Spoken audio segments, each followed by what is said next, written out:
She thought she was buying a stranger breakfast. She never expected to feed a billionaire's heart.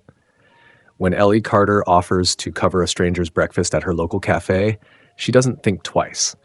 Kindness is free after all. What she doesn't know is that the charming, slightly flustered man with no wallet is Graham Steele, tech mogul, billionaire, and emotionally unavailable CEO of Steele Innovations. Their worlds couldn't be more different until fate and a renovation project for a struggling community center throws them into each other's orbit. What begins as a chance encounter evolves into something magnetic, undeniable, and far more dangerous than either expected. He's used to boardroom power plays, she's used to making every dollar count. But when walls come down and hearts open up, both will have to decide if love is worth the risk, even when the spotlight threatens to burn. Full of slow burn chemistry, heartfelt moments, a dash of glamour, and a happily ever after that starts with breakfast and ends with forever. Let me know where you're watching from in the comments. I love hearing from you. Don't forget to like this video and subscribe to the channel for more heartfelt romance, one life at a time. The bell above the door chimed, and Ellie Carter shoved her curls beneath a knitted beanie, her cheeks pink from the sharp morning wind. The warmth of the cafe, her sanctuary really, wrapped around her like a hug. The scent of espresso and cinnamon rolls grounded her, familiar and comforting. A line toward the counter, the usual Monday crowd of sleep-deprived commuters and screen-addicted tech workers. Ellie liked this hour. Before the city had fully woken, before the hustle drowned out humanity.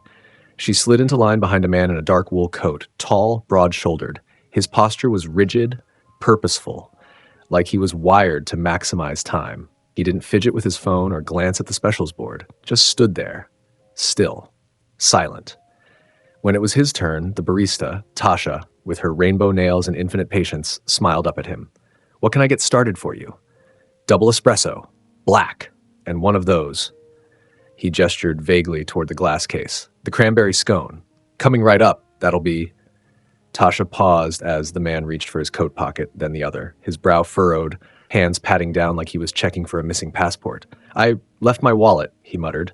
Ellie stepped forward before he could retreat. "Put it on mine." The man turned, startled. "No big deal," she said, offering a smile. "It happens." He blinked, disoriented for a breath. "You don't have to do that." "I know," she said, brushing it off, "but I'm doing it anyway." A pause. His eyes, gray, stormy, and unexpectedly soft, met hers. "Thank you," she nodded, already digging into her tote bag for her card. "Just pay it forward. You look like you could use caffeine more than pride." That coaxed a faint curve from his lips, the ghost of a smile. Tasha rang her up, and Ellie added her usual, an oat milk latte and a banana muffin she'd nibble on between her freelance gigs. The stranger accepted the drink from Tasha and turned to her again. "I'm Graham." Ellie. She caught the flicker in his eyes. Not recognition, but a shift. Like her name tugged at something unexpected in him. "I owe you, Ellie." "It's just a coffee, not a kidney." Still, she tilted her head. "Well, if you're desperate to pay me back, there's a tip jar right there. Or," she added with a teasing lilt, "you could donate to a community center or something. Karma points." He studied her. Unreadable. Then, with a nod, he turned and left. The door swung shut behind him. Ellie shook off the interaction, sliding into her usual seat near the window. Outside, the stranger melted into the crowd like fog dissipating in sunlight. She unwrapped her muffin and opened her sketch pad. Life moved on. She never expected to see him again. Graham Steele stood in the back of his sleek black car, fingers wrapped around the heat of the coffee cup she'd bought him. Her voice echoed in his head. Karma points. The name Ellie stuck with him, not just because she'd been kind, but because, in a world where most people angled for an opportunity, she hadn't asked for a thing. He stepped out at Steele Innovations, glass, marble, motion. Executives veered like schools of fish around him as he strode inside. "Good morning, Mr. Steele," the receptionist called out, a bit too eagerly. He nodded, already heading toward the elevators. Clara Monroe waited at the lift, folder in hand. "I have the numbers from Mill Hill," she said, ever efficient. "Later. First." He paused, taking a sip of the espresso. Bitterness and warmth hit his throat. "Make a note," he said quietly. "Find out who's running the community center project near downtown. I want the foundation involved." Clara raised an eyebrow, mildly intrigued. Any particular reason? She asked for karma, Graham said simply. I'd rather give action. Clara said nothing, but the corner of her mouth lifted slightly. Ellie didn't think about the espresso guy again until 2 days later, when a sleek black car pulled up outside the cafe and a man in a dark coat stepped out with intent in his stride. She was wiping down tables, earbuds in, half dancing to a 90s playlist when a voice, low, smooth, with the quiet authority of someone used to being listened to, cut through the hum. I owe you a coffee, she turned. Nearly dropped the cloth. Graham.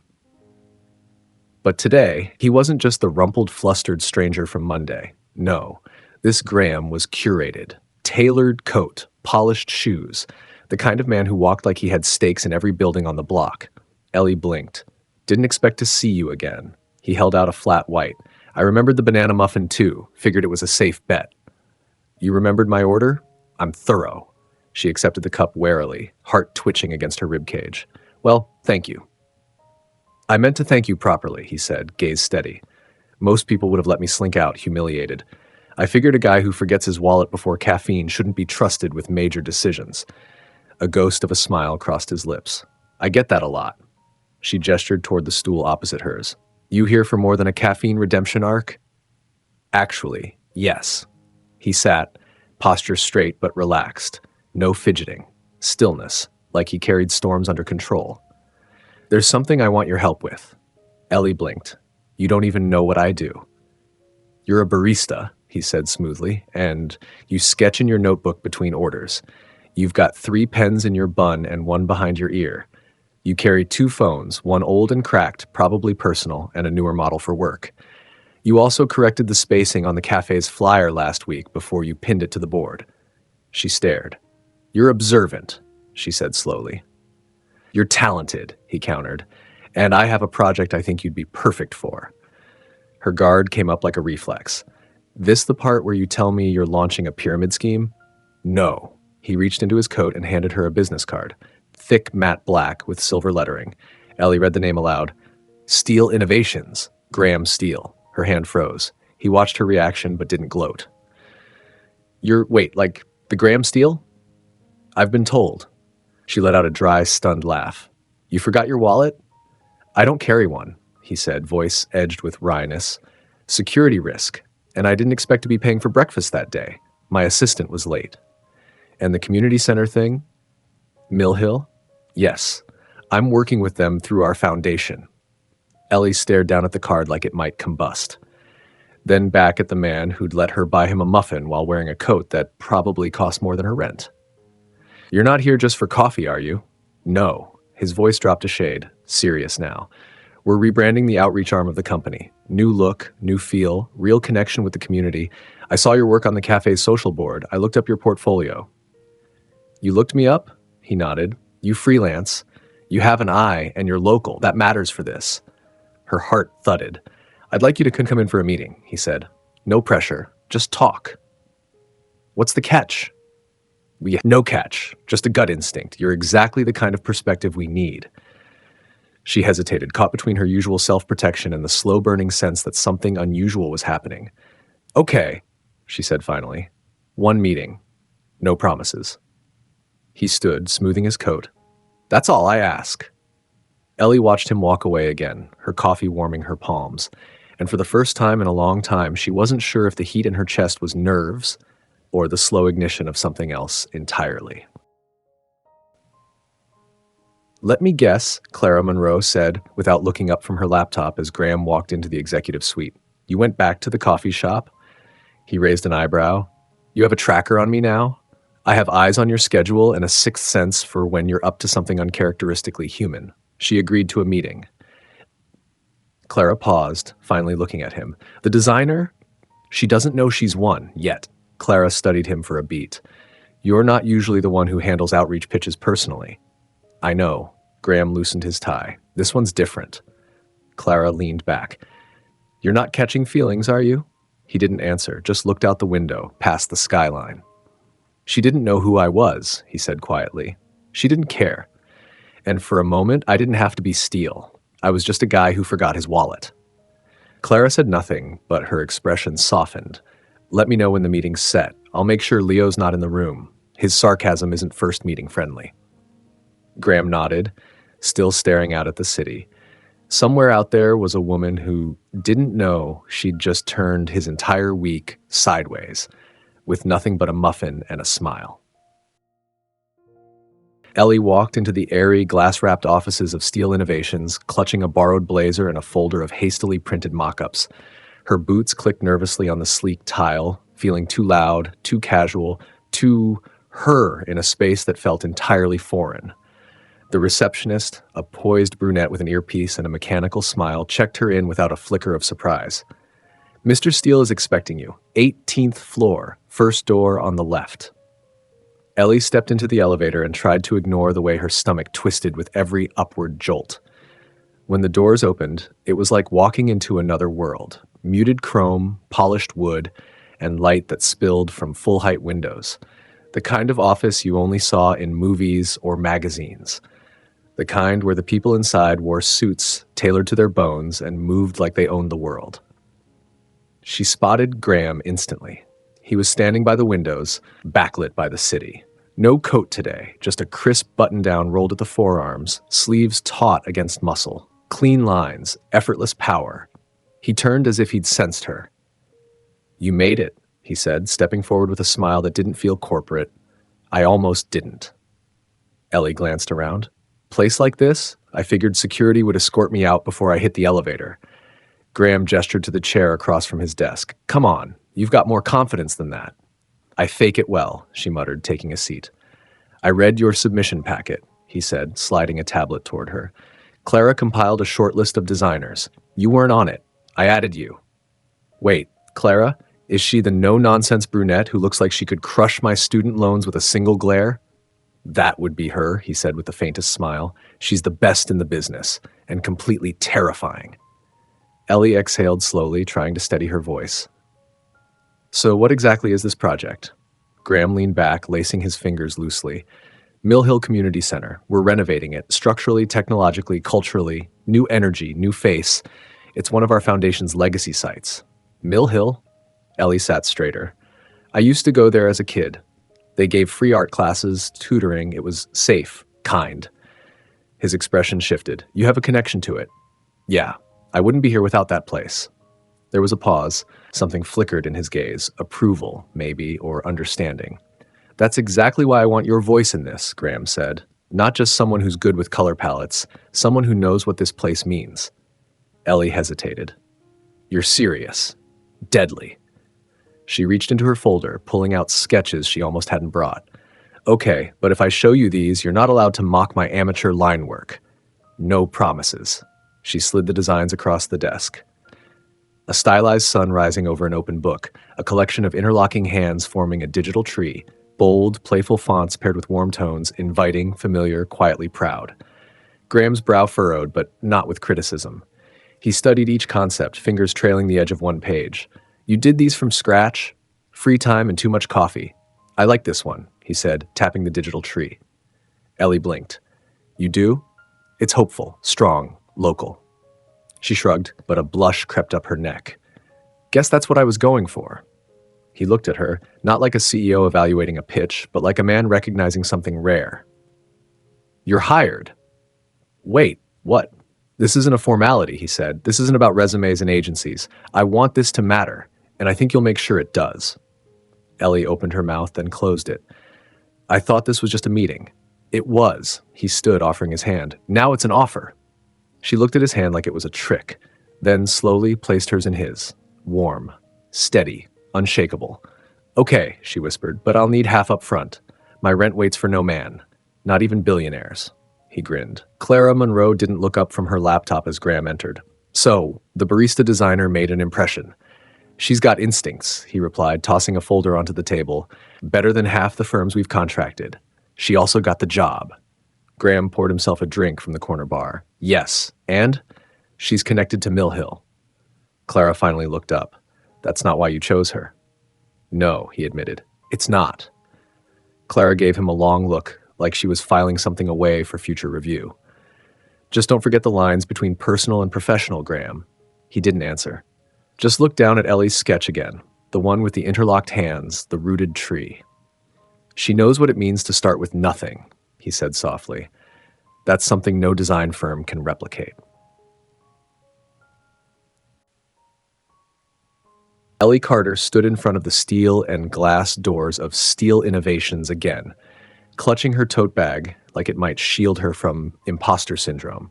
She had officially accepted the contract, a freelance design role on the Mill Hill Community Center rebranding, and now she'd been invited to meet the team for a casual onboarding session. Casual. Right. She stepped inside, greeted by the same gliding reception and pristine perfection as before. This time, the security badge around her neck read consultant, which somehow made her sweat more. A cheerful assistant named Bree escorted her to a minimalist conference room overlooking the skyline.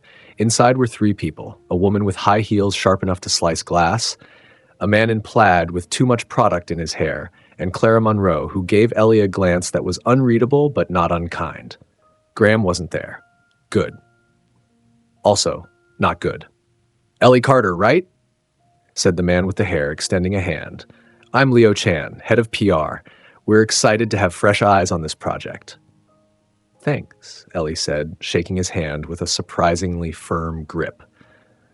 Clara gave a nod.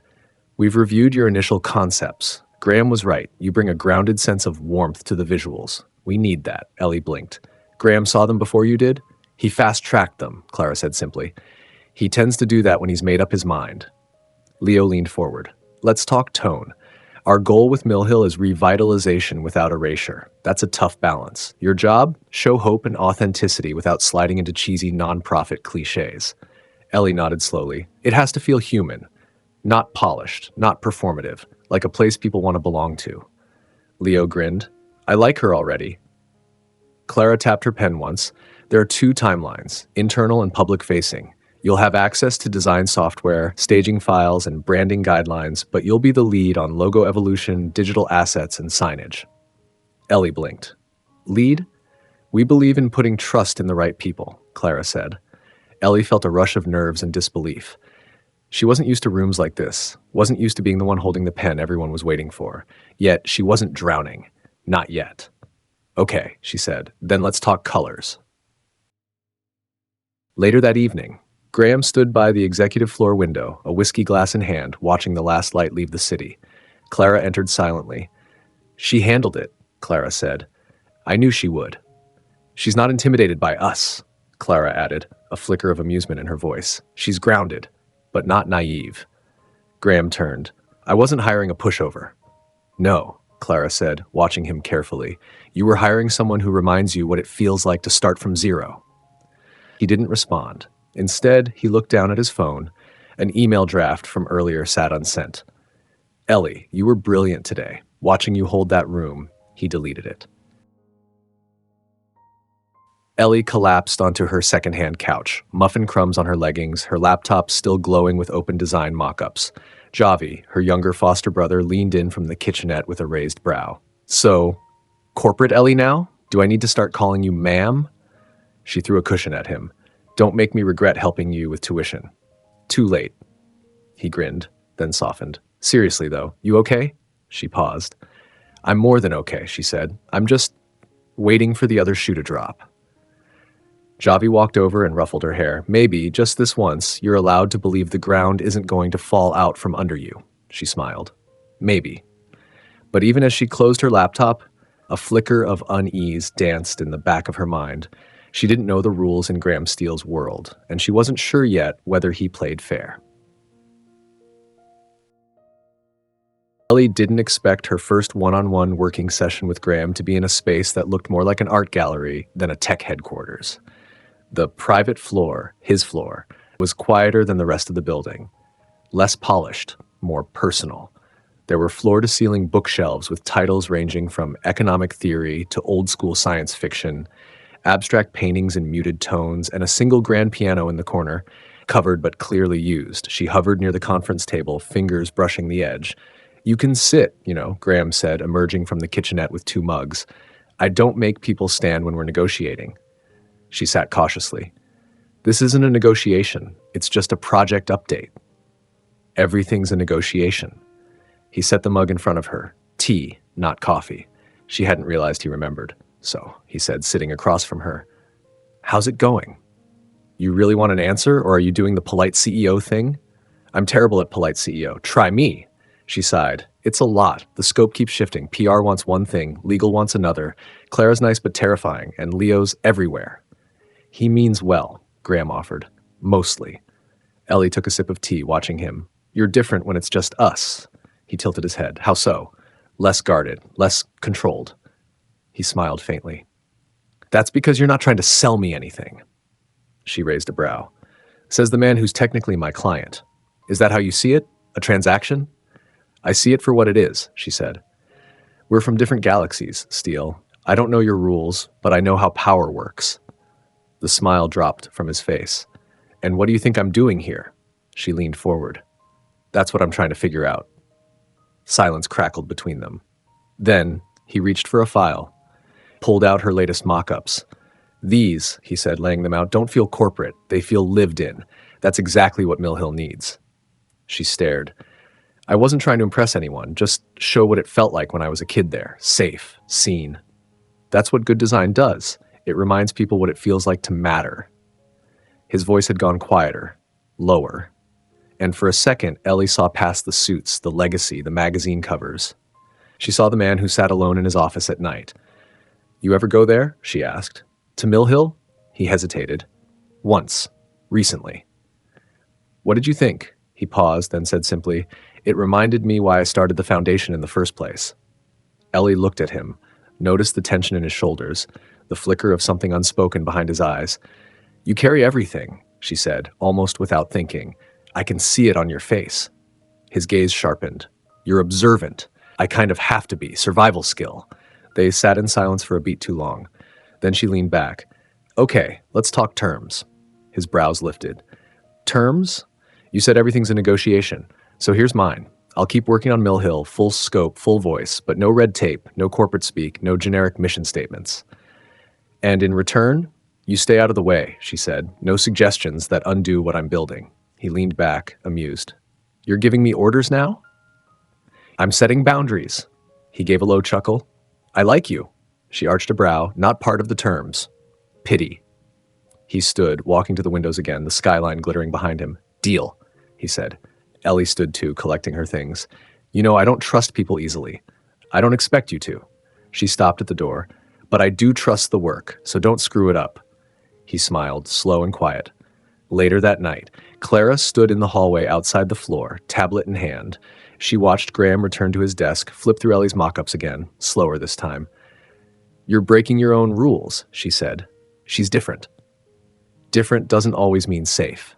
Graham didn't look up. "I'm not looking for safe." Clara folded her arms. "And if she's the one who ends up getting burned?" He looked up then, eyes cool. "Then I'll make damn sure I take the fall." The office was quieter at night, quieter than Ellie expected for a place that never really slept. It was past 7, and most of the employees had already trickled out. But the creative floor, where mock-ups, screens, and mood boards lived, was still softly lit, with overhead bulbs dimmed and desk lamps casting golden halos. Ellie was camped out in the open concept lounge, shoes kicked off, stylus in one hand, tea mug in the other, a blanket she'd borrowed from the break room wrapped around her shoulders. She hadn't realized someone else was still there until she heard the low sound of jazz. She glanced up. Graham was in the corner, sleeves rolled, jacket tossed over a chair, scrolling through something on his tablet. His expression was uncharacteristically relaxed. No tension in the jaw, no tightness around the eyes. She raised her mug. "Didn't peg you for the Miles Davis type." He looked up, surprised. "Didn't peg you for someone who quotes jazz artists." "Touché." He set the tablet down and walked over, hands in his pockets. "You've been here a while." "I work better when the chaos dies down," she said, motioning to the now empty floor. "Less noise, less performance." He glanced at the screen she was working on. "Color palette looks richer tonight. I adjusted the saturation. Feels like a sunset." Ellie gave a soft smile. "That's what I was going for." Graham lowered himself onto the arm of the adjacent couch. Not close, but not distant either. There was a comfortable pause, and in it, Ellie realized she didn't mind his silence. You always stay this late? She asked. Not always. His voice was quieter now, more human. Some nights are harder to shut down. She nodded, understanding. Too many tabs open in your brain? He gave a low laugh. Exactly that. Want to talk about it? He paused, looked at her. No, he said honestly, but thanks for asking. She respected that. They sat in the silence again, broken only by the soft crackle of jazz from the overhead speakers and the distant hum of city lights beyond the windows. I used to think offices like this belonged to another universe, she said after a while. Like, I was the kind of person who took lunch on park benches and split rent with a Craigslist roommate, not the kind who freelanced for $1 billion foundation. You still split rent? He asked. Ha. No roommate. Just my brother, Javi. He's in college. I help when I can. Graham leaned back, intrigued. That's a lot on your shoulders. You get used to it. I don't think you should have to. She glanced at him. Well, life doesn't care what you shouldn't have to do. He nodded, slowly. No, it doesn't. The vulnerability between them hovered in the air like mist, neither rushing in nor dissipating. Then, without thinking, Graham reached for the tablet on the coffee table and tapped into her designs again. You're not just good, he said. You're instinctive. That's rare. Ellie blushed, then rolled her eyes. Careful. If you keep complimenting me, I'll start charging you per ego boost. Worth every penny. She met his eyes, and there, between one breath and the next, something passed between them. Not quite flirtation, not quite friendship, just something. She looked away first. Well, on that note, I should probably pack up before I get too comfortable. You already look comfortable. Blanket doesn't count. Graham stood as she gathered her things. He didn't offer to help, didn't hover or make a move to linger, just watched her with that quietly unreadable gaze of his. At the door, she paused and turned. You know, she said, you're not as cold as people say you are. His lips twitched. And how cold did you think I was? Honestly? She shrugged. I thought you were made of stainless steel, but now, maybe just brushed nickel. That coaxed a soft chuckle from him. Good night, Graham. Good night, Ellie. He stood by the floor-to-ceiling windows long after she left. The city sparkled, but his thoughts were somewhere else. On the way, she'd curled into the couch like she belonged there. On the way, her laughter warmed a space that had felt cold for too long. On the way, she saw right through him without trying. Clara was right. This one was different, and maybe, just maybe, he didn't want to stay untouched by it. By the time Friday afternoon rolled around, Ellie had sat through 4 meetings, revised 3 digital mock-ups, and consumed so much caffeine she was starting to see fonts in her dreams. She was finishing final edits to a presentation when Clara's assistant called her up to the executive floor. Not just any floor. His floor. Again. She entered the glass-wrapped boardroom, expecting a small group. Instead, it was just Graham, standing at the far end with his jacket off, his sleeves rolled up again like that was becoming a habit just for her. He looked up when she walked in. You're early. I figured I'd beat the chaos. You always do. He motioned toward a digital board. Her new Mill Hill logo was up, front and center. A cleaner variation of the interlocking hands, organic, bold, alive. Something about it felt permanent. She approached cautiously. This a progress check or a performance review? Neither. Graham handed her a tablet. I want your take on something. She scanned the screen. Sponsorship proposals, campaign tie-ins, branded signage, logos, big ones. Steel Innovations presents Mill Hill Rising. Her stomach turned. You're plastering the brand all over it? Graham remained calm. It's standard in philanthropic partnerships. Visibility generates momentum. Other donors follow visibility. But this isn't a startup pitch, Ellie said. This is a community space, a second chance for a lot of people. They don't need neon reminders of who paid for the paint. He folded his arms. Ellie. No, she interrupted, the fire in her chest rising. This place saved me once. Do you get that? I used to walk into Mill Hill after school, hoping no one would notice my hand-me-downs or that I hadn't had a real lunch. I didn't need a plaque saying who donated the chairs. I needed a safe place that didn't feel like I owed someone for using it. Graham was quiet for a long beat. Then he said slowly, So you're saying the community shouldn't know who made it possible? I'm saying, she replied, voice steady, that if you're doing it for credit, you're doing it for the wrong reason. A sharp breath escaped him. Not anger, frustration, or something deeper. You think I need credit? He said, almost to himself. I don't know what you need, she said gentler now. But I know what they need, and it's not your name on the side of the building. He turned to the window, hands braced on the glass. The skyline stretched wide, but Ellie could see his reflection, tense jaw, locked shoulders, the stillness of someone who'd mastered holding things in. Finally, he spoke. When I was 12, my father donated a library wing to a prep school I'd never seen before. He called it generosity. I called it marketing. I told myself I'd never be like him. Ellie's breath caught. He smiled at ribbon cuttings and vanished at din. He left the spotlight on the check and the shadows at home. And somewhere along the way, I started to wonder if maybe that was the only way power worked. She softened. You're not him, Graham said, but I've played the part well. Silence filled the room again, this time not tense, but heavy with understanding. She moved toward the board, tapped the edge of her design. Then let this speak for itself. Let them be the story, not the sponsor. He looked at her, and for a moment, something in his expression cracked. Not a facade, something older, a buried version of himself he hadn't looked at in a long time. Okay, he said, voice rougher than before. We do it your way. Ellie smiled faintly. You'll survive. He nodded. Maybe even better than that. You let her talk you down from the branding? Clara asked, arching a brow. Graham sat across from her, jaw resting on one hand. She was right. She's not scared of you.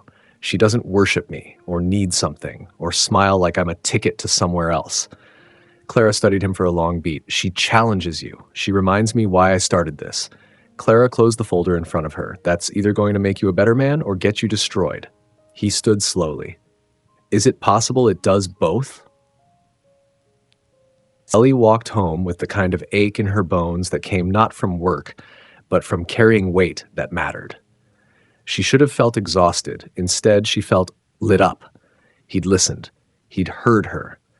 And deep down, she couldn't ignore the truth settling quietly in her chest. Graham Steele was nothing like the man she thought he'd be.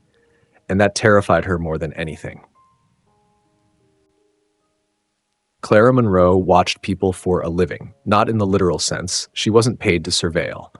But over the years, she'd become a master at reading power, politics, and what people tried to hide beneath polite smiles and polished presentations. It came with being Graham Steele's CFO. And lately, she'd been watching Ellie Carter. The girl was competent, passionate, sharp, but more than that, she had an effect on Graham. A quiet pull that Clara hadn't seen in ever, not even with Renee, not even close.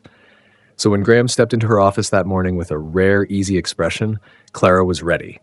She turned down the full branding proposal, she asked, not bothering to glance up from her report. She asked me to rethink the intent, Graham said, settling into the seat across from her. And she was right. Clara arched a brow. Let me get this straight. The man who once launched a 3-week branding campaign over a digital payment feature is now accepting design input from a freelance barista? Graham met her gaze. I'm accepting design input from the person who understands the audience better than anyone else in the building. And that doesn't scare you? No, he said evenly. It reminds me I haven't forgotten how to listen. Clara closed her laptop slowly, leaning back in her chair. Do you know what you're doing? I hired the right person. That's not what I mean. Silence. Clara stood and walked to the window, arms folded. She's grounded, real, brilliant even, but she's not playing the game, and people who don't play the game, they usually get crushed by it. She's not naive, Graham said, a touch too sharp. I didn't say she was, Clara replied, turning to face him. I said she's not prepared for the way your world twists things. He held her gaze. She deserves the truth, not protection. Clara softened. So give her the truth before someone else gives her a version that's worse. Ellie sat on the floor of her work bay, surrounded by printouts, scribbled notes, and 3 half-drunk cups of tea. Her laptop was balanced on one knee, hair tied up in a haphazard knot, glasses slightly askew.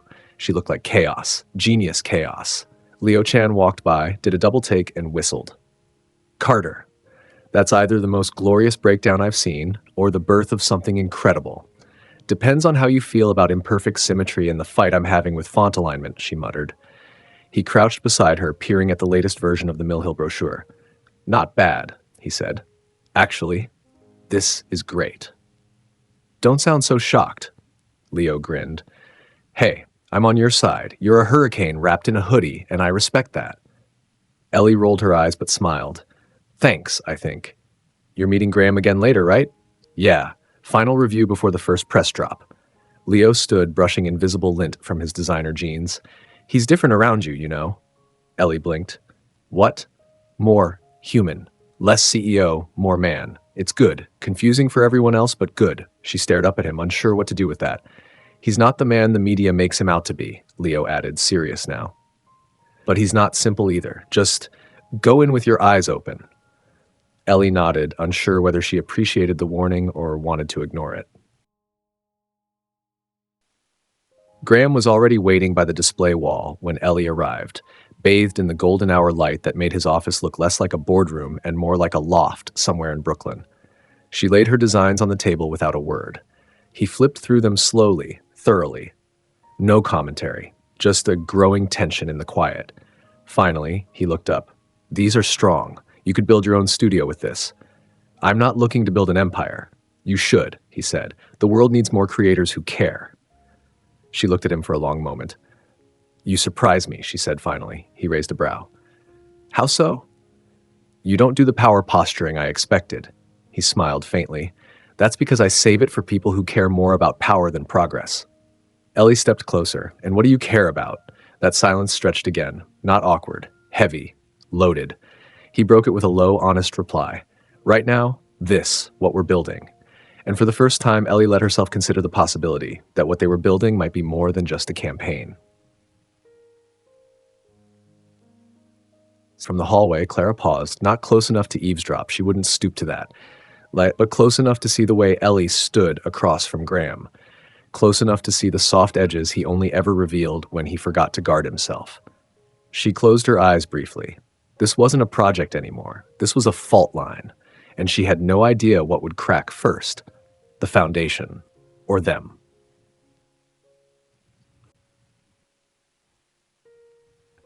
The brick exterior of the Mill Hill Community Center hadn't changed in years, but Ellie felt the difference as soon as she walked through the doors. The old tile floors still creaked. The front desk still had the same coffee-stained calendar from a fundraiser 2 springs ago. But now, something was buzzing in the air. Momentum. Hope. Paint samples tacked to bulletin boards, new volunteers in staff shirts, clipboards filled with surveys and handwritten suggestions, and something even more important, people were talking. "Did you see the new logo on the brochure?" One of the program directors whispered. "Feels right, doesn't it? Like us." "I heard we're getting new computers," another staffer said. "Not refurbished, new." Ellie moved through the lobby quietly, laptop bag slung over her shoulder, sketch pad tucked under one arm. She nodded to the front desk coordinator, who smiled like she'd been waiting for her all morning. "Miss Latham's in room B," she said. "They're reviewing the new design proposal." Ellie thanked her, but paused for a second. Watched a group of kids rush past toward the after-school art room. One of them, a girl with a backpack too big for her frame, stopped to look at the freshly printed sign taped to the wall. "Coming soon, a new Mill Hill, built for us by us." She smiled and ran to catch up with the others. Ellie pressed her hand to her chest. That sign, her words, were actually reaching people. She walked down the hall and into room B. Inside, Ms. Latham was already in mid-discussion with 2 program coordinators, her sleeves rolled up, pen behind one ear like always. "Ellie," she greeted warmly. "Come in, sit, we're singing your praises." "I figured," Ellie deadpanned. I felt my ears burning. "You've captured something we've never had before," Ms. Latham said, pointing to the printouts. "A sense of ownership. Not charity. Empowerment." Ellie flushed. Surprised. "I just tried to put the place on paper." "Well, you put its heart on paper," Ms. Latham replied, "and whoever gave you the green light to lead this knew exactly what they were doing." Ellie stilled. "Graham," Ms. Latham tilted her head. "He's kept quiet, doesn't ask for meetings, doesn't want press. But things are getting done, faster than I've seen in years." Ellie didn't reply. Instead, she tucked that information into the growing part of her mind and heart, reserved for the version of Graham that no one else seemed to see. The Steel Foundation boardroom was empty except for Clara and Graham. She was flipping through a project status binder. He wasn't really listening. "She's making progress," Clara said, not looking up, "and the site reports confirm it. We're ahead of schedule." "She's not just making progress," Graham said, pacing. "She's changing the tone." Clara looked up. "You don't sound surprised, but you do sound moved." He ignored that. "Do we have final figures for the roof repair?" he asked. "And the library expansion?" "Yes, but if you fund them directly, it'll be traceable. Then we do it anonymously, through one of the silent endowments." Clara raised a brow. "You want to renovate an entire wing of Mill Hill and keep your name off it?" "Yes." "You're sure this isn't about impressing her?" He stopped pacing. "This is about doing the right thing the right way," he said. "She just reminded me how." Clara held his gaze for a moment longer, then nodded once. "I'll make it happen." Ellie returned home exhausted, a warm ache in her chest from a day filled with real connection. She didn't open her laptop right away, didn't check her messages. Instead, she stood by the window in her tiny apartment and looked out over the city. Something had shifted. Not in her circumstances, not exactly, but in her. She was finally building something, leaving something that mattered. And at the center of it all, somehow, was a man who never asked to be the hero, but who was quietly, deliberately becoming one anyway. Not for glory, not for headlines, but maybe for her. It started with a power outage, the kind of minor, flickering disruption that shut down the design floor and triggered emergency lighting throughout Steel Innovation's usually humming workspace. Ellie was the only one left on her floor, of course, because deadlines were relentless and her creative flow had a habit of kicking in after 9 p.m. She stood in front of the massive printer, scowling at the error message blinking back at her. "Seriously?" Footsteps echoed behind her, slow, deliberate, familiar. Graham. He emerged from the dim hallway like a figure in a noir film, lit only by the golden spill of emergency lights overhead. His shirt was untucked at the waist, sleeves rolled, the top 2 buttons undone, a rare moment of dishevelment in a man built from precision. "No one told you the lights were down?" he asked. She turned. "I noticed, right around the time my file froze, the printer died, and I realized I might be locked in here with nothing but weak tea and stale biscotti." He stepped closer, lips twitching. "I could call security to let you out." "You could," she said. "Or you could bring backup tea and pretend you're here to keep me company." He hesitated, then reached into his coat and pulled out a small thermos. "You didn't. I had a feeling," he said simply. She took it, unscrewed the top, and sniffed. Her favorite, rhubarb vanilla. Ellie blinked. "Do you have my apartment bugged?" "No," Graham said softly now. "I pay attention." They sat side by side on the low bench beneath the long window, the skyline flickering beyond them like a pulse. The silence that followed wasn't awkward. It was aware, thick with all the things neither had said but both had started to feel. Ellie sipped the tea. "You're not what I expected. Neither are you." They didn't look at each other. Not yet. Just sat there, legs a breath apart, elbows almost touching. A minute passed, then another. Then she dropped her hand slightly as she leaned forward to set the thermos on the floor, and his hand brushed hers. Barely. But it landed like a spark. She inhaled, sharp and quick, glancing at him. He was already looking. The look in his eyes wasn't lust. It wasn't professional admiration. It was focus, quiet hunger, caution, coiled with need. He didn't speak. He just stayed still, waiting for her to flinch. She didn't. "You're not as hard to read as you think," she murmured. "Don't tell anyone," he replied, voice lower than before. A pause, long enough for her pulse to tick upward, for her throat to dry. Then he stood, just like that, breaking the moment, resetting the air. Ellie's eyes widened slightly, breath still catching. "Good night, Carter," he said, gentle but measured. She stood too. "Good night, Steele." And as they each turned and walked in opposite directions, neither of them said what they were both thinking. That was the closest either of them had come to crossing a line they'd spent weeks pretending didn't exist. He stepped into the elevator, hands clenched loosely at his sides. His chest ached, not with frustration but restraint. She was getting under his skin, into his thoughts, into the quiet places he kept carefully walled off. And the worst part? He didn't want to push her out. She lay in bed, staring at the ceiling. She could still feel the whisper of his skin on hers, still see the way his eyes darkened when they locked with hers, still feel the decision he made to walk away. It made her want him more, but it also made her trust him just a little deeper, because in a world that always took, he'd chosen to wait. And that, to Ellie Carter, meant more than any kiss ever could. One minute Ellie was finishing a design meeting at a local print vendor, and the next, fat drops of rain splattered across the sidewalk like the sky had just given up on subtlety. She pulled her hoodie tight, darting beneath the cafe awning across the street and cursing herself for not checking the weather. The wind howled down the alley like it had a grudge, and thunder cracked over the skyline with theatrical timing. She wasn't getting anywhere without a proper coat.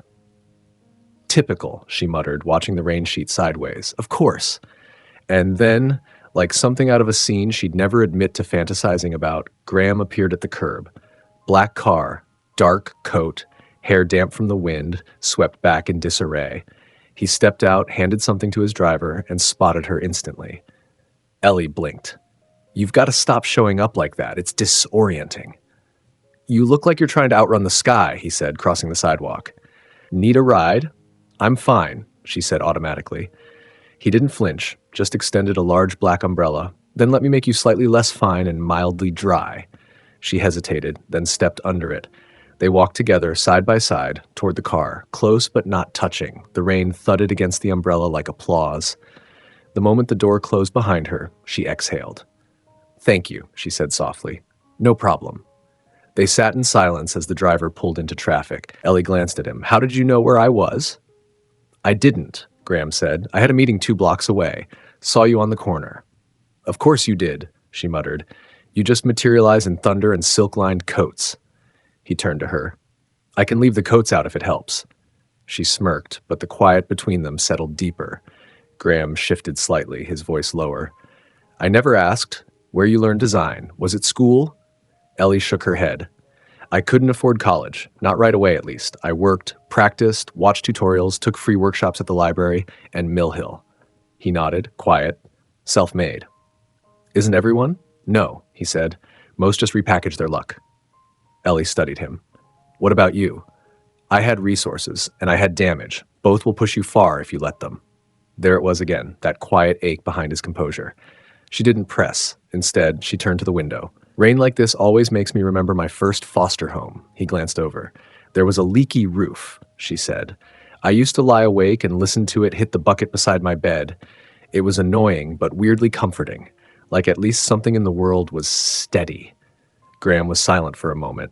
Then, my house growing up was always quiet. Too quiet. Like the walls had ears and the air was waiting for a command. She looked at him, surprised. He met her gaze. I never slept well in that house. Another beat of silence stretched between them, but this one felt different. It wasn't absence. It was presence, like a space they'd both stepped into. Graham shifted forward slightly, eyes locked on hers. Ellie. Her name in his voice felt heavier than a touch. She turned to him, mouth slightly parted. The car slowed for a light, and their shoulders brushed. And in that brief, heart-hammering moment, he reached toward her, not in a rush. Not in certainty, just barely, a touch to her cheek, a pause, a question, her breath hitched, and then her phone rang. The moment shattered like glass. She pulled away, fumbling for her bag, cheeks flushed. Sorry, hold on, she answered, voice shaking. Hey, Javi, yeah, I'm fine, just headed home. Can I call you back? She hung up and looked back at Graham. He was already staring out the window, jaw tight, mask refastened. I should get out here, she said quietly. I'm just a block away. He didn't stop her, didn't say her name again, just nodded. The car slowed and the driver opened the door. Ellie stepped into the rain without an umbrella. Back in the car, alone, Graham leaned his head back against the seat and closed his eyes. He'd almost kissed her. Worse, he wanted to, and she had looked at him like maybe she wanted that too. But the moment had passed, and he wasn't sure if it would come back.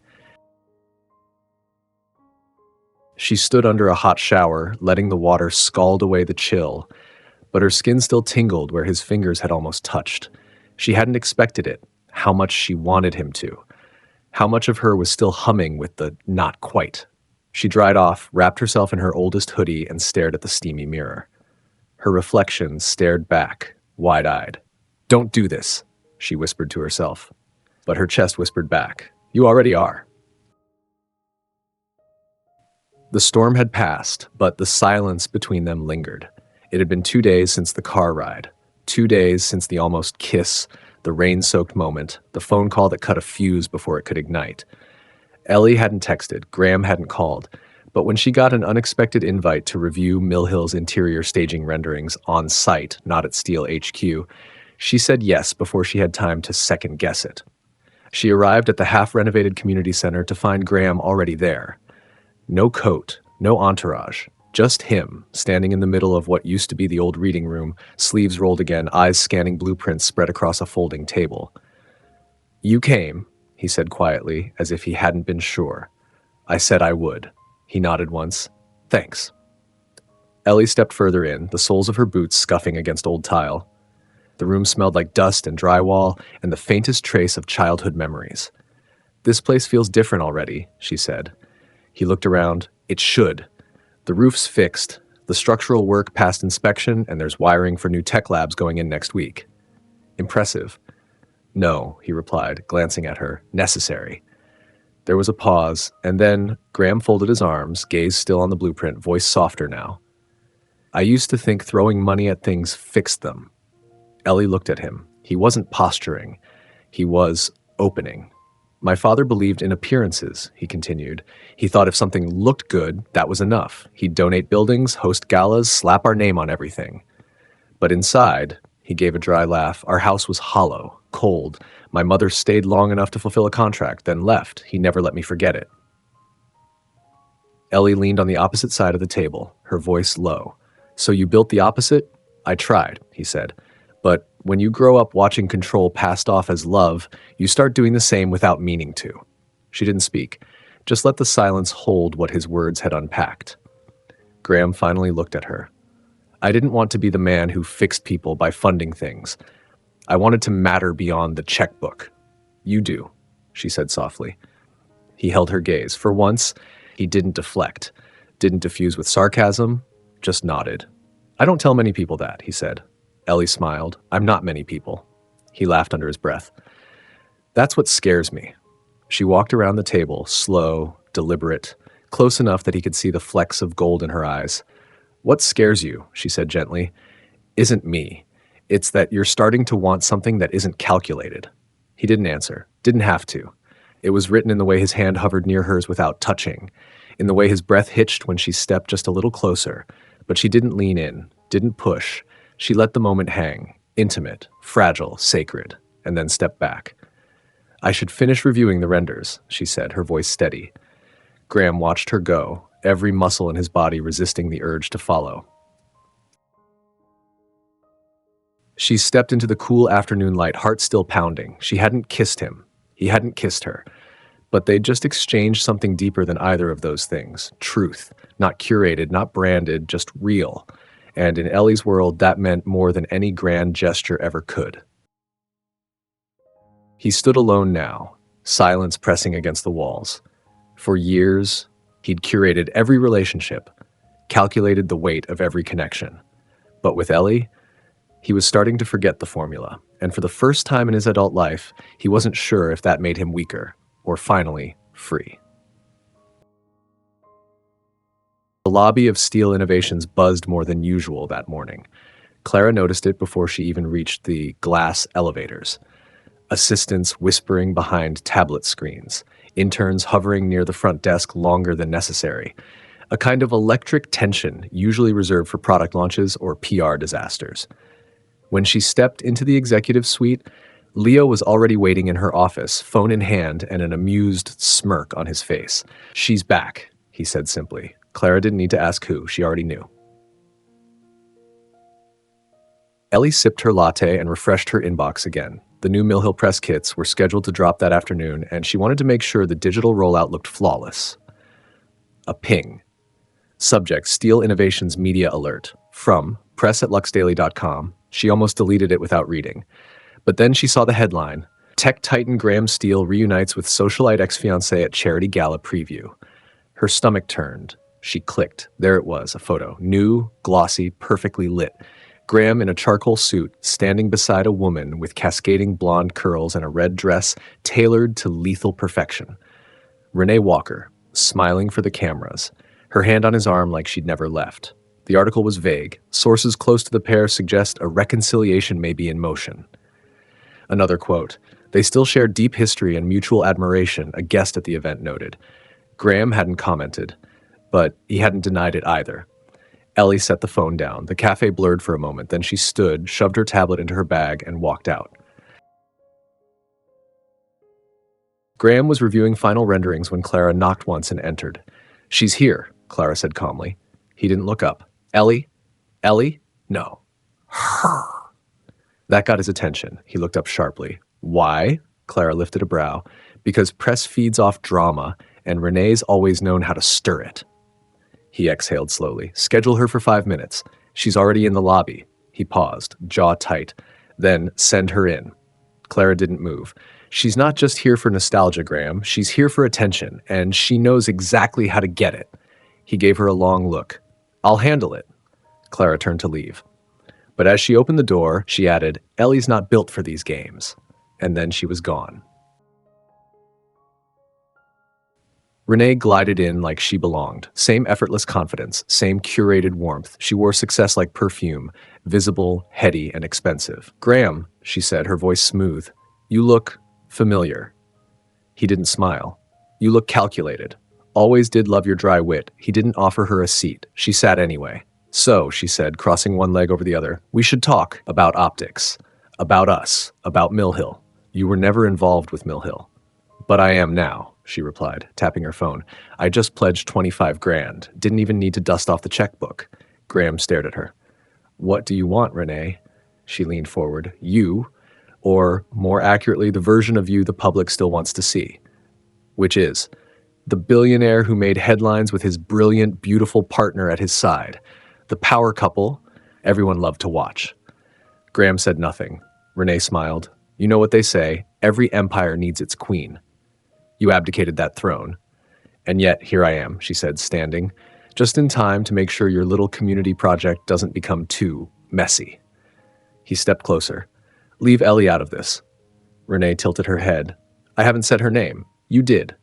Silence fell like a dropped coin between them. Renee smiled, victory gleaming in her eyes. "See you soon, Graham." She left without looking back. Ellie sat on the floor, sketchpad untouched beside her. The article sat open on her phone screen again. She'd stared at it too long, read between lines that weren't even written. She didn't want to be jealous, didn't want to feel small. But something about Renee, the polish, the press, the history, made her feel like the past was standing in front of her with perfect posture and impossibly smooth skin. And she was the girl who forgot to charge her drawing tablet and ate cereal for dinner. Her phone buzzed. She didn't answer right away because what she needed wasn't a headline. It was honesty. Ellie had never worn anything with a zipper that required a strategy manual. Yet here she was, standing in front of her bathroom mirror, trying to breathe normally in a deep green gown that hugged her body like it had expectations. Javi peeked into her room and let out a low whistle. "Okay, wow." Ellie gave him a look. "It's just a dress." "Yeah," he said. "And I'm just a guy who wears hoodies to economics class. You look like someone who charges $1,000 for her autograph." She tried to smile, but her nerves had already moved in and redecorated her insides. "I don't belong at these things, Javi," she said quietly. "These people, Renee, they speak a different language." "Then teach them a new one," he replied, dead serious. "You're not going there to impress anyone. You're going because someone important invited you." She didn't ask who. She knew. The ballroom of the Arabelle was something out of a dream, if dreams came dipped in gold leaf and champagne bubbles. Ellie stepped out of the town car and instantly felt like a sketchpad smuggled into a jewelry box. Everywhere she looked, there were gowns like waterfalls, tuxedos like armor, and laughter that sounded rehearsed. And then she saw him, Graham, by the entrance, in black tie, talking to a board member. But the moment he spotted her, he stopped. The space between them charged like a wire pulled too tight. He walked toward her, not rushed, but purposeful. "You came," he said, voice lower than usual. "I got curious," she said, trying not to fidget. "You look." His eyes flicked down, slow and reverent. "Breathtaking." Ellie swallowed. "So do you. In a James Bond about to steal my morals kind of way." That got a half smile. He offered his arm. "Come on. I want you to meet some people." She hesitated. "I don't know how to do this." "Yes, you do," he said. "You listen. You speak when it matters. You don't fake anything." She slid her hand into the crook of his elbow, and together they walked in.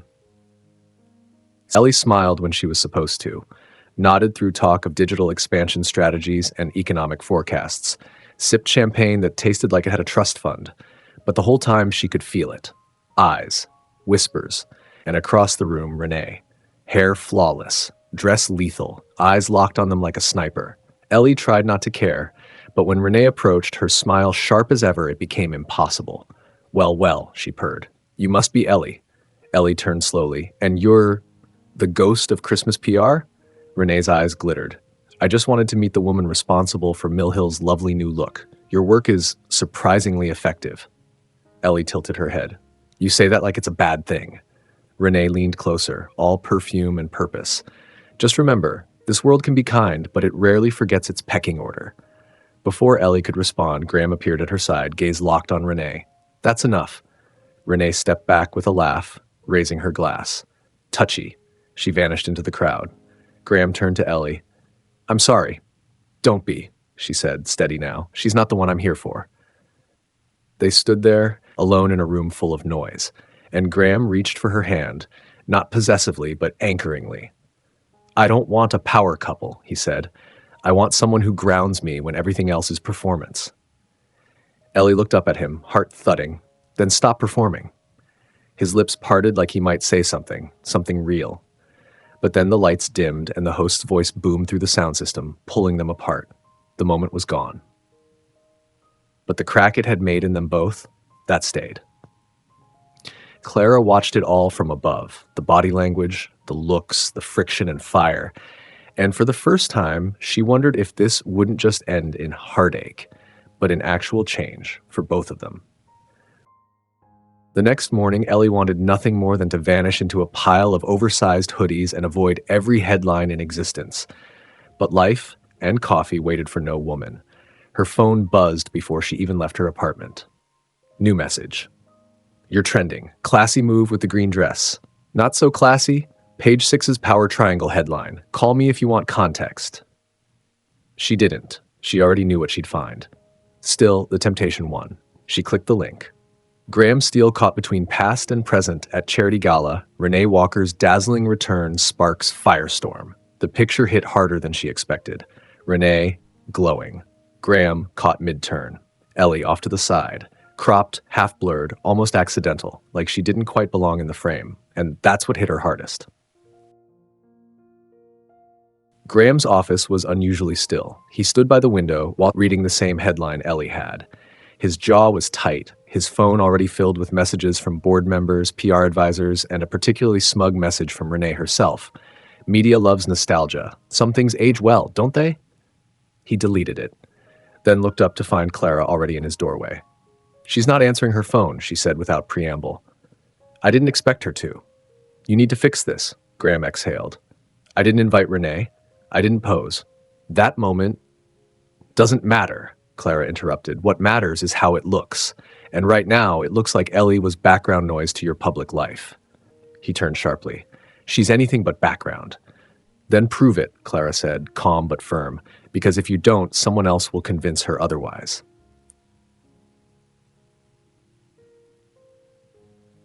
Ellie sat in the nearly finished reading room, the faint scent of paint and sawdust clinging to the air. The quiet usually calmed her. Today, it amplified everything. Renee's words echoed in her mind. This world rarely forgets its pecking order. The photos, the looks, the whispered comparisons she never signed up for. "You're not her," Ellie whispered to herself. "You're not trying to be." Still, it hurt, the way it always did when you felt like a guest in someone else's world. She thought about texting Graham, then thought better of it. Instead, she reached for her sketch pad and tried to draw, but her hand shook just enough to blur the lines. He found her at Mill Hill. No driver, no coat, just him. Ellie was sitting alone, her back against a wall freshly painted in soft blues and hopeful grays. The mural she'd helped approve now looked like it belonged. He approached quietly, but she didn't look up. "You shouldn't be here," she said. "I needed to be." Silence. He knelt beside her, resting his hands loosely between his knees.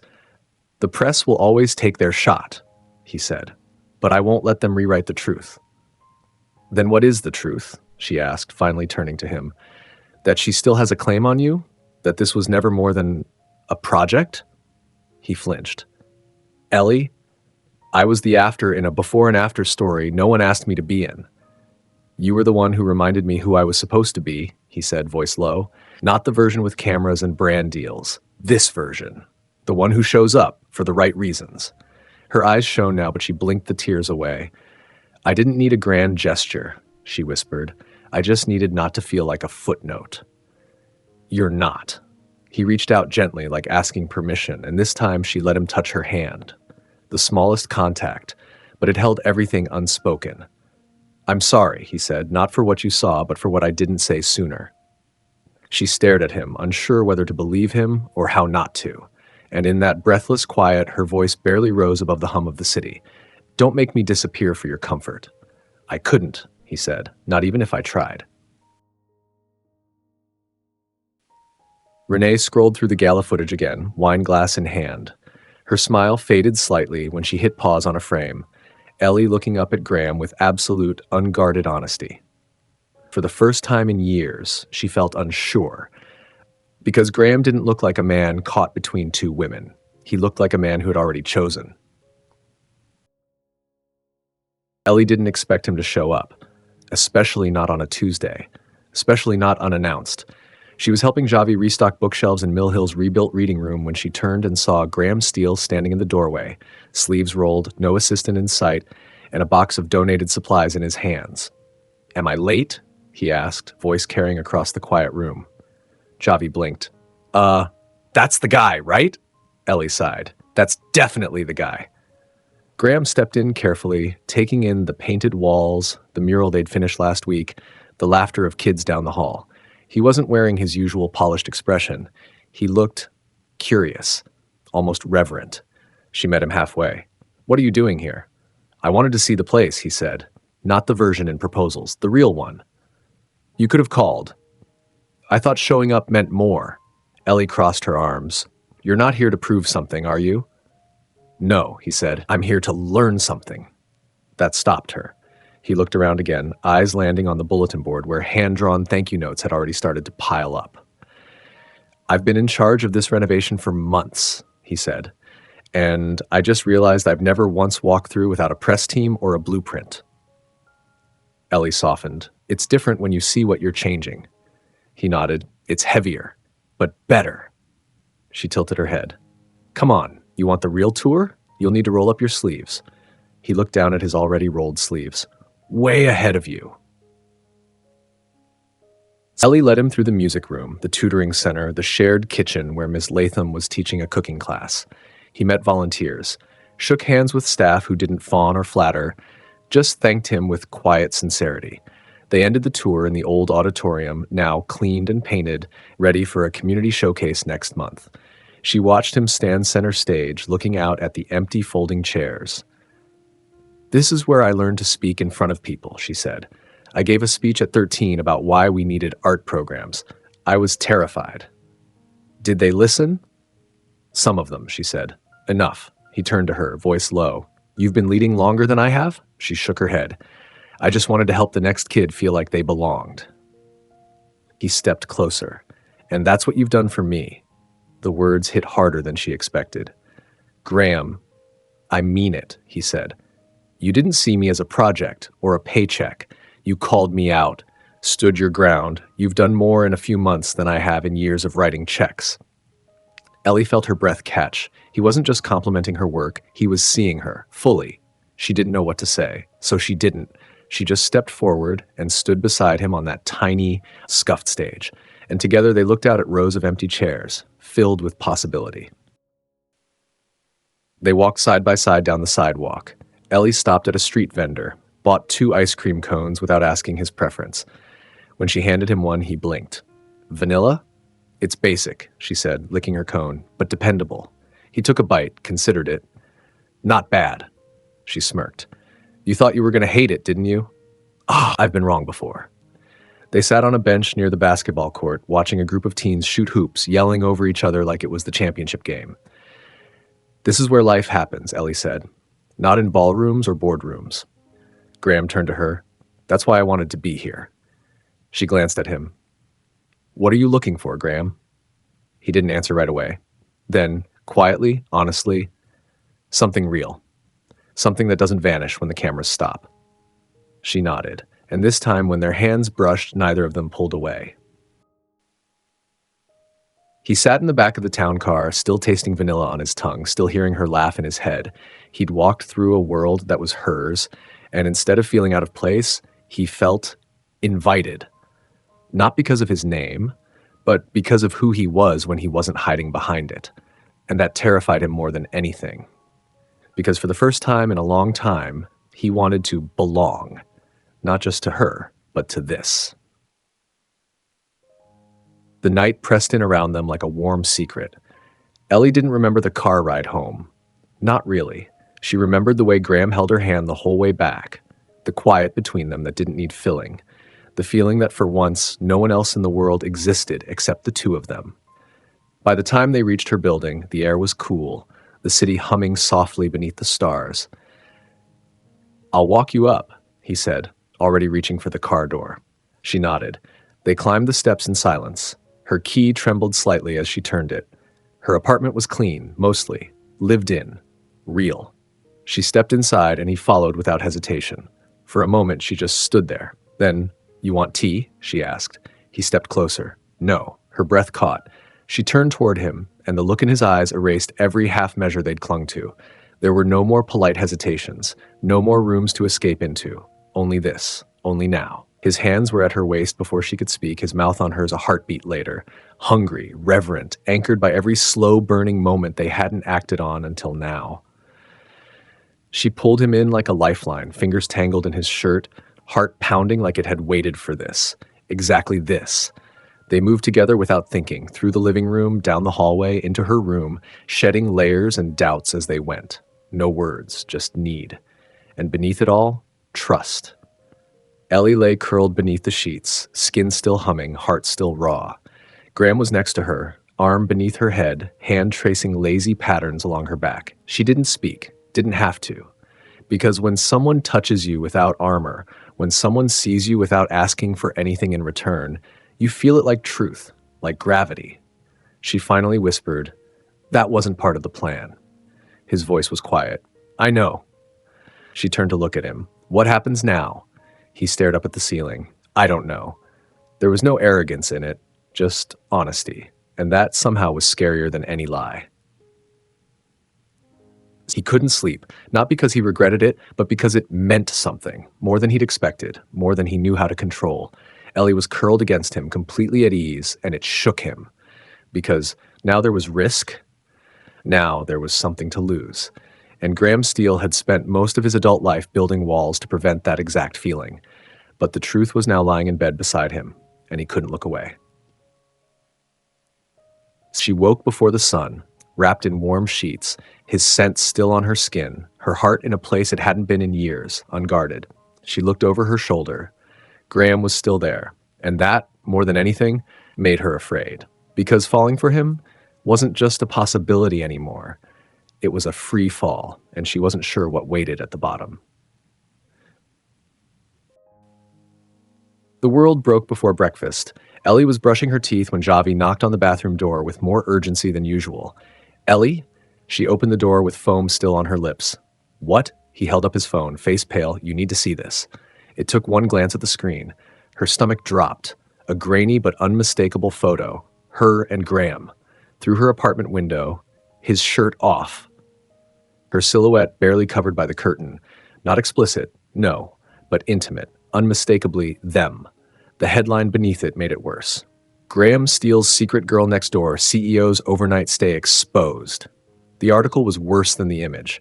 Speculation, clickbait, all kinds of assumptions, unvetted relationship, power imbalance.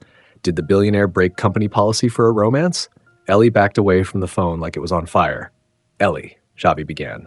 I'm fine. She said too fast, too sharp. She wasn't, not even close.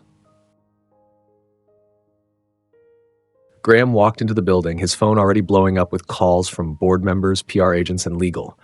Leo caught up with him halfway to the elevators. This is bad, Leo said, voice clipped. The press is eating it alive. She's trending, Graham, and not in the Ellie Designs with Heart way. Graham's jaw flexed. I know. Clara met him at the elevator doors. You need to make a statement. Not yet. Graham, I said not yet. She narrowed her eyes. Then at least tell me, have you talked to her? His silence was all the answer she needed. Her phone wouldn't stop buzzing. Unknown numbers, journalists, emails, comments. Every notification was another jab. She shut it off. Not silenced, off. She didn't care if the world ended that second. It already felt like it had. What had been theirs, soft and sacred and real, was now dissected in headlines and comment threads. She stared at the blanket where they'd curled up the night before, the mugs still in the sink, the outline of his jacket draped on her chair. It all felt fake now. Because maybe it was a mistake. Maybe she'd been naive to believe someone like her could hold space in his world without breaking. He stood by the windows, the city a blur behind him. He hadn't called her, not because he didn't want to, but because he didn't know what to say. He wasn't used to this feeling, this spiraling sense of losing something, not because he didn't care, but because he did. Too much. Clara entered without knocking. She's gone quiet, she said. You know what that means? He nodded. She thinks you're choosing silence. I'm trying to protect her. By disappearing? Clara asked. Or by giving her the same treatment your father gave everyone he wanted to protect, by making them invisible? That landed. She sat on the rooftop, knees pulled to her chest, the wind biting. This place used to make her feel safe. Now even the stars felt invasive. Everything was loud. Every click, every whisper, every look. But the only silence that truly hurt was his. She'd given him her trust. And when things got hard, he didn't hold it. He disappeared. The first thing Graham did was cancel everything. The next morning, his calendar was cleared, meetings rerouted, public appearances postponed, Clara's calls kept brief, Leo's warnings ignored, and Ellie, untouched, untexted, uncalled. It wasn't because he didn't care, it was because he cared too much.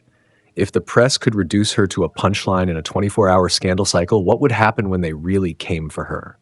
When competitors, influencers, even board members started digging into her life for sport? He'd built his empire to be bulletproof. But she wasn't made for that kind of war, so he did the only thing he knew how to do, shut down. It had been 3 days of nothing, no message, no explanation, no him. At first, she told herself it was the press, the lawyers, the PR mess, but deep down she knew. Graham Steele didn't lose control of situations. If he was quiet, it was by choice. And Ellie Carter had spent too many years being discarded by people who called that protection. She didn't need protecting. She needed the truth.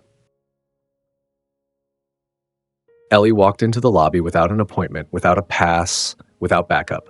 She didn't care if she got stopped, but no one stopped her. They knew who she was now. She took the private elevator, knew the floor, knew the route. His office door was open. He was alone. He looked up, and in that half second, something softened. Ellie. You don't get to say my name like that, she said. He stood. I was going to call. When? Silence. That's what I thought. He stepped toward her. I was trying to give you space. No, Graham, she said. You were trying to disappear, and you're not the only one who's been burned by that. I was protecting you. From what? She asked, voice cracking. From the fallout? From being seen with me? From loving someone who doesn't come with a PR team? That's not fair. It's honest. He rubbed a hand over his face. I didn't know how to handle it. You could have talked to me. He dropped his hand, eyes meeting hers. I didn't want to drag you deeper into something you never asked for. I knew what I was walking into, she said. What I didn't know was that you'd walk away first. The silence that followed was the kind that came after a door had already closed. And this time it was Ellie who turned away. I loved you for who you were outside of this, she said quietly at the threshold. But you still don't believe that's enough. And then she left. He stood in the silence of his office, and for the first time since he built it, it felt hollow, because now he knew the cost of choosing control over connection, and it sounded like the echo of her footsteps walking away. The first week hurt. The second was worse. By the third, Ellie had learned how to fake a smile again. She picked up freelance jobs she didn't love. She cleaned the apartment twice as often. She started volunteering extra hours at Mill Hill, throwing herself into mural work and after-school sessions like it could scrub the ache from her chest. But even when her hands were busy, her mind betrayed her. Graham's hand on her back, his voice in the quiet, the way he looked at her like she'd undone something in him he didn't know how to repair. And then left her out in the cold. She told herself it was for the best.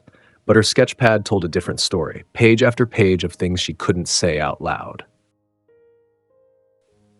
The boardroom had never felt emptier. Graham kept his schedule full. Meetings stacked end to end, site visits, strategy calls, even fielding foundation emails himself, something Clara had not failed to notice. You've answered 76 emails in the last 4 days, she said flatly. You hate email. It needed doing, he muttered. She leaned on his desk, arms crossed. So does your life. He looked up, jaw tense. She's gone, he said, and it's my fault. Clara sighed, softer now. You thought stepping back would protect her, but you didn't step back, Graham. You disappeared. He didn't argue. Couldn't.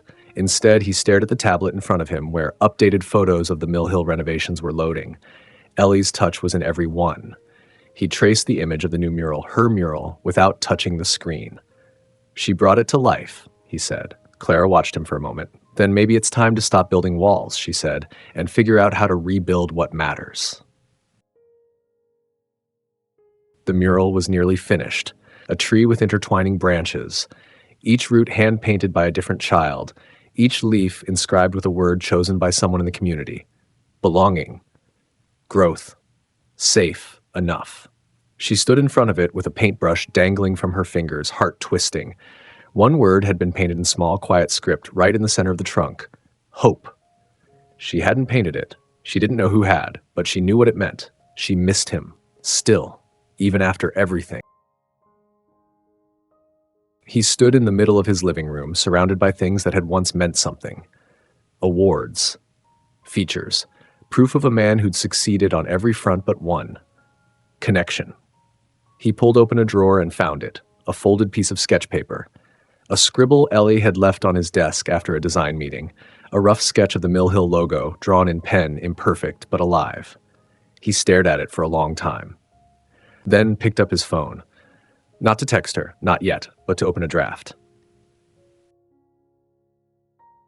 Her inbox pinged from steele.g@steeleinov.com subject. Attachment, Mill Hill reopened sponsor state. Just wanted you to see this before it goes out. We're giving credit to the design team. I made sure they mentioned you by name. Hope you're well. She stared at it for a long time, then clicked download and started to read. Ellie wasn't expecting to see her again. She had just finished meeting with Mill Hill's after-school program director, checking on the final signage placements, when she stepped out into the front lobby, and there was Renee Walker, in heels too sharp for a community center, with a blazer tailored like a second skin and a smile that said, "This is my playground too." "Ellie," Renee said as if they were old friends bumping into each other at brunch. "Lovely as always." Ellie blinked. "Renee, didn't realize you'd be here," she said, glancing around, "though I suppose it makes sense, the final touches before the curtain rises." "I didn't realize you were still interested in Mill Hill," Ellie replied, measured.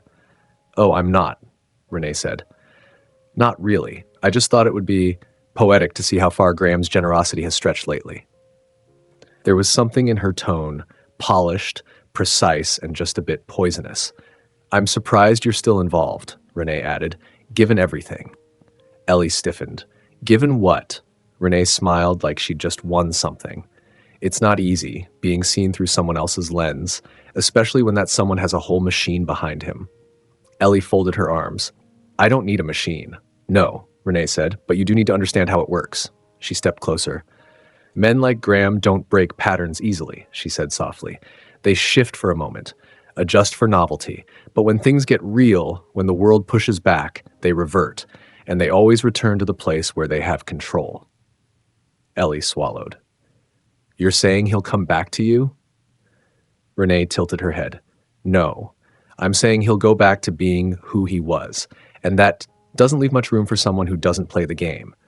She let the words settle like smoke, then smiled again, too perfect. Anyway, best of luck with the mural, she said. It's cute. And then she walked out, like she hadn't just tossed a live grenade in Ellie's path. Ellie stood in front of the tree she helped build, rooted, strong, real, and for the first time in weeks, she questioned what she'd allowed herself to believe.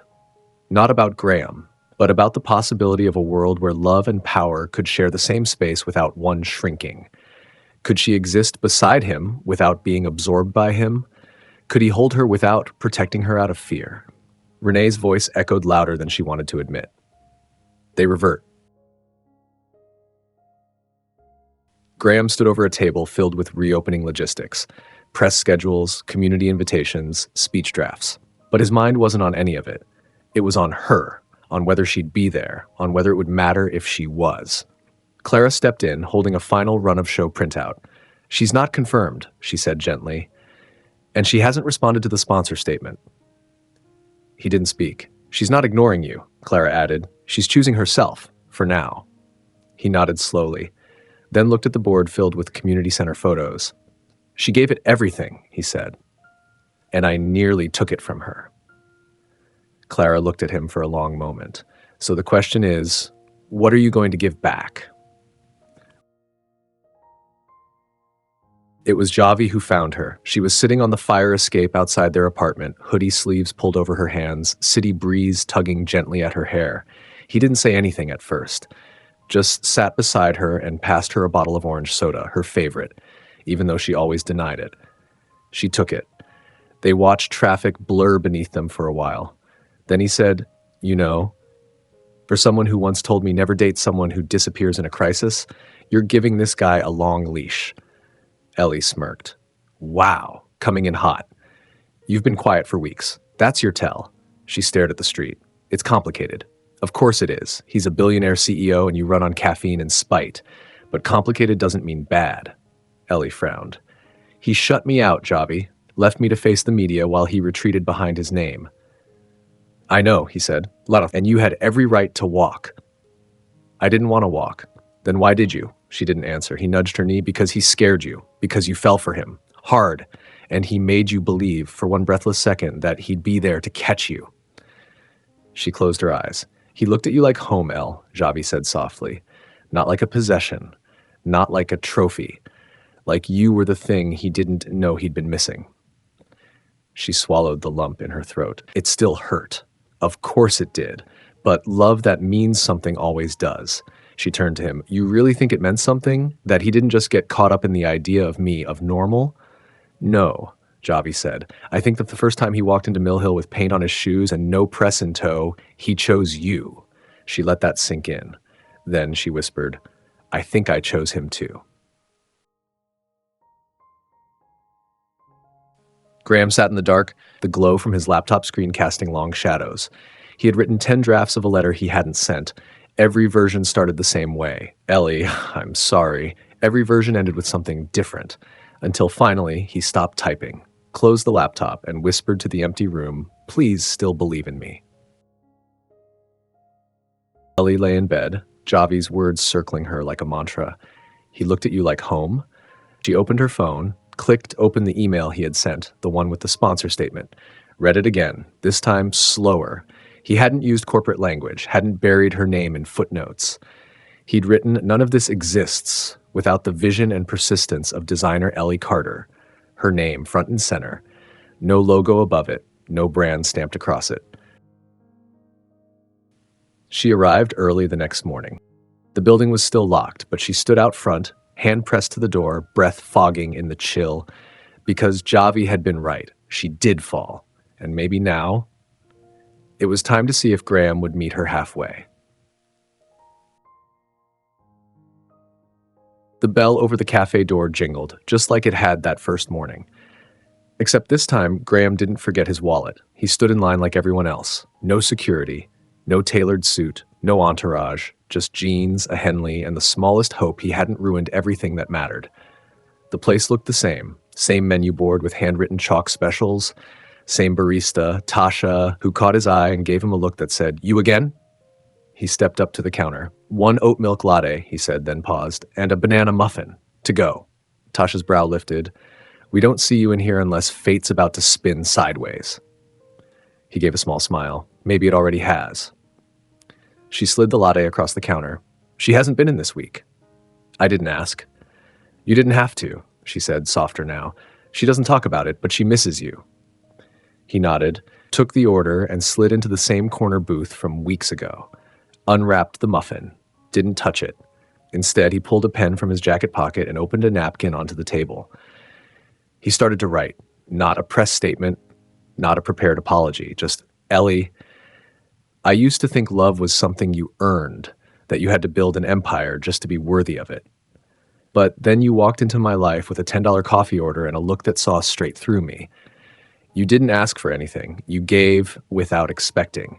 And in doing that, you gave me something I've never had before. A place to land." He stared at the words, then folded the napkin and tucked it into the muffin bag. Ellie returned from a mural touch-up to find a small white bag on her desk. No note. No one around. Just the familiar scent of banana and the faintest trace of vanilla. Her hands trembled as she opened it. Inside was the muffin and the napkin. She unfolded it slowly, read the letter, and then read it again, then pressed it to her chest, because now she knew he was trying, and he hadn't stopped choosing her. He stood beneath the open sky, waiting, not because he expected a response, but because she deserved the time to decide. Then his phone buzzed. "Ellie, tomorrow. Mill Hill." He exhaled, and for the first time in weeks, smiled. Ellie arrived at Mill Hill early, not to avoid anyone, but because she needed the quiet. The reading room was empty at this hour, sunlight spilled through the windows in gold stripes, brushing against the mural like it was blessing it. She stood in front of the tree she'd designed, her fingers grazing the trunk. It felt like home, and grief and possibility all at once. She was still holding the napkin, still rereading the words Graham had written. "You gave me something I've never had before, a place to land." It wasn't poetry. It wasn't grand, but it was honest. And that meant more to her than anything rehearsed ever could. She set her bag down and pulled out her laptop to finalize the program guide for tomorrow's reopening event. That's when she saw it. An email, or rather, a thread of emails. From Graham Steele, subject lines, "I should have said this sooner. Forget the press, this is for you. If I could go back to that night, I owe you more than silence. I'm still here. I always was. None of them had been sent, but all of them had been forwarded accidentally, attached to the program folder he'd sent earlier that week." She hesitated, then clicked open the first one. Email number 1, drafted, never sent. "Ellie, I wrote this 5 times and deleted it 4. That should tell you something already. I don't know how to explain what I did, except to say I thought I was doing the right thing by stepping back. I thought protecting you meant retreating, but it didn't protect you at all. It just made you feel like I didn't choose you. That's the part I hate most." She blinked, her heart already thudding. Opened the second. Email number 2, 2 days later. "You once said I looked like someone who carried everything. You were right, and I've carried the weight of leaving things unsaid my entire life, but not this time. I love you. I don't know when it happened. Maybe at the cafe. Maybe when you stood in my office and challenged me without blinking. Or maybe when you gave me silence instead of anger, grace instead of judgment. But I do, and I'm sorry I didn't say it then." Ellie covered her mouth with her hand, tears suddenly hot behind her eyes. He tried, not with flowers or speeches, but with words he never even had the courage to send. That's what undid her, not the grand gesture, the trying. Graham hadn't slept. The napkin had been a leap, but not enough. He wanted to do more, to stand in front of her, not to ask for forgiveness, but to give her the truth. And then His phone buzzed. New message. Ellie Carter. I read your drafts. His heart stopped. Then the next message came through. Meet me. Reading room. Mill Hill. 1 hour. He found her where he knew she'd be, beneath the painted tree, fingers brushing the leaves like they held answers. She didn't speak right away, neither did he. She finally looked at him. You wrote 5 emails, he nodded. I only wanted to send 1. Why didn't you? I was afraid it would be too late. She stepped closer. You said you loved me, in one of them. His eyes searched hers. I meant it. You still do? I never stopped. The quiet between them was different now. Not heavy, open. Ellie exhaled. You're not great at this, I know. You disappear. You overthink. You hide behind structure and logic. I know. You're exhausting. He half smiled. I get that a lot. She stepped closer. So tell me the part you haven't written yet. He hesitated. The part where I wake up every morning and look for you. She blinked. He continued, voice cracking just slightly. Where I drink your coffee order, even though I hate oat milk. Where I read every draft of the Mill Hill Guide just to see your words next to mine. Where I miss the way you argue with purpose, the way you love without apology. She stared at him, tears threatening. And the part, he finished, where I finally realized that I'd rather live in your messy, beautiful world than rule mine alone. Ellie let out a sound halfway between a laugh and a sob, then walked into his arms. Not rushed, not dramatic, just real. Her head found his shoulder like it belonged there. He wrapped his arms around her like he was anchoring himself back to solid ground. They sat together on the floor beneath the tree. Neither wanted to move. She finally said, You could have made it easier. I know, but I'm glad you didn't. He pulled back, confused. She smiled, eyes shining. Because now I know. I know that when you fight for something, it's not convenience. It's conviction. He pressed his forehead to hers. I will never stop fighting for this, for you. Good, she whispered, because I'm not running this time either. They didn't kiss right away. They just held each other and let the silence say the rest. The morning of the Mill Hill Community Center reopening dawned clear, cool, and full of possibility. Ellie stood in front of the mirror in the staff lounge, her curls tamed just enough, a navy-wrapped dress hugging her like a quiet hug from the universe.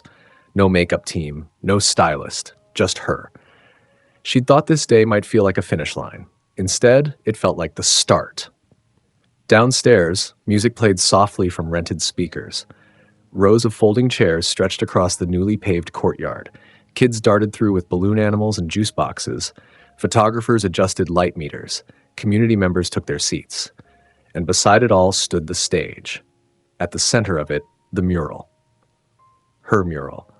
The one she'd started as a concept scribbled in her sketch pad the night she thought she'd never see him again. He stood just behind the curtain, heart pounding in a way it never did before product launches or media interviews, because this wasn't a pitch. It wasn't about optics or outcome. It was about Ellie. Leo approached from the side, clipboard in hand. You're set to open the ceremony. Graham shook his head. Not anymore. Leo blinked. Excuse me? Graham handed him a revised copy of the speech. There's been a change. Are you sure? The press is here. The donors are expecting they'll get something better. Leo looked over the paper, then up at Graham. You really love her, don't you? I do. Leo nodded once. Then go get out of the way. Clara stepped up to the podium to welcome the crowd. She was composed as always, voice clear and commanding. We are so proud to reopen Mill Hill as not just a community center, but a community anchor, a place where roots grow, where names don't matter nearly as much as impact does. She paused, let the applause build. And now, Clara continued, I was scheduled to introduce our foundation's lead sponsor, Graham Steele, but instead, he's asked that someone else take this moment. A beat. Then she turned and motioned to Ellie. The crowd shifted. Whispers rippled. Ellie blinked, stunned. What? Graham stepped out from behind the curtain. He walked up to her, not rushed, but steady, offered his hand. Not pushing, asking. She hesitated, then stood and took it. As she approached the podium, the applause came slowly, then louder, not just for the moment, but for what it meant. Graham stepped to the side and stood behind her. Not in front, not above. Just behind her, as backup, not a barrier. Ellie looked out at the crowd. Her voice trembled at first, but when she began speaking, her hands stopped shaking. "I wasn't supposed to be here," she said. "Not just on this stage, but in this world. A few months ago, I was sketching flyers between coffee shifts and trying to stretch rent money into groceries." She glanced at Graham, then back to the audience. "And then someone gave me a chance. Not because I had the best resume, not because I fit a profile, but because I cared." Murmurs of agreement. "Mill Hill saved me when I was young. It gave me art and books and safety. Today, it gives me something else, the chance to give that back." She paused, breathing in the stillness. "I helped paint that tree," she said, pointing to the mural. "But every kid who pressed a fingerprint on a branch, every parent who added a word to the roots, they made it grow." She turned, looked at Graham again, and this time held his gaze without flinching. "And someone else grew too. A man who could have taken this moment and used it for power, but instead he gave it away. He let the work speak. He let me speak." Her voice dropped. "And that's what love is. Not control, not silence, but space." She stepped back from the podium. Graham met her at center stage, and in front of everyone without a script, he cupped her face and kissed her. Not performatively, not for applause, but for real. A kiss that said, "I see you, I'm sorry, and I'm here." The community clapped, cheered. Miss Latham wiped her eyes. Leo fist-pumped in the back row. Even Clara smiled, shaking her head. Finally. Later, when the crowd had thinned and the sun had dipped behind the city skyline, Ellie found Graham sitting on the steps beside the mural. Quiet, peaceful. She sat beside him, their shoulders touching. "You gave me the mic," she said. He smiled. "You were always supposed to have it." "I saw the revised program," she added. "You took your name off the front page. I don't need it there." "You sure?" He looked at her. "I need you more." She leaned her head against his shoulder. "Good, because I'm not going anywhere." Graham didn't tell her where they were going. He just picked her up the morning after the Mill Hill reopening, driving with one hand on the wheel, the other occasionally brushing her knee like he needed the contact to stay grounded. The silence between them wasn't awkward. It was warm. Ready! After nearly an hour on the road, the skyline faded behind them, replaced by trees, then older neighborhoods, then quiet streets with crumbling sidewalks and peeling paint. Ellie looked around. "Where are we?" Graham cleared his throat. "My hometown, Edgebrook." She blinked. "Wait, you grew up here?" "Most people assume Manhattan penthouse, or Switzerland. I assumed steel and marble, never sidewalks with chalk drawings." He gave a small smile. "Yeah, me too, for a long time." He turned down a side street, slowed, then stopped. The house wasn't much, a two-story Craftsman, faded blue, gutters sagging. The porch light still broken, as if time had forgotten to keep updating the exterior. "This is it," he said, "where I learned how to build walls." She looked over at him, but he was already getting out of the car. She followed. The door creaked open like it hadn't moved in months. Graham's footsteps echoed faintly on the hardwood.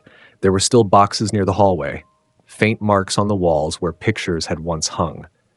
At a coffee table with a deep scratch across the top, the only thing in the living room untouched by dust. "I kept it," he said, noticing her gaze. "After my father passed, I couldn't sell it, couldn't live in it either. I just kept it."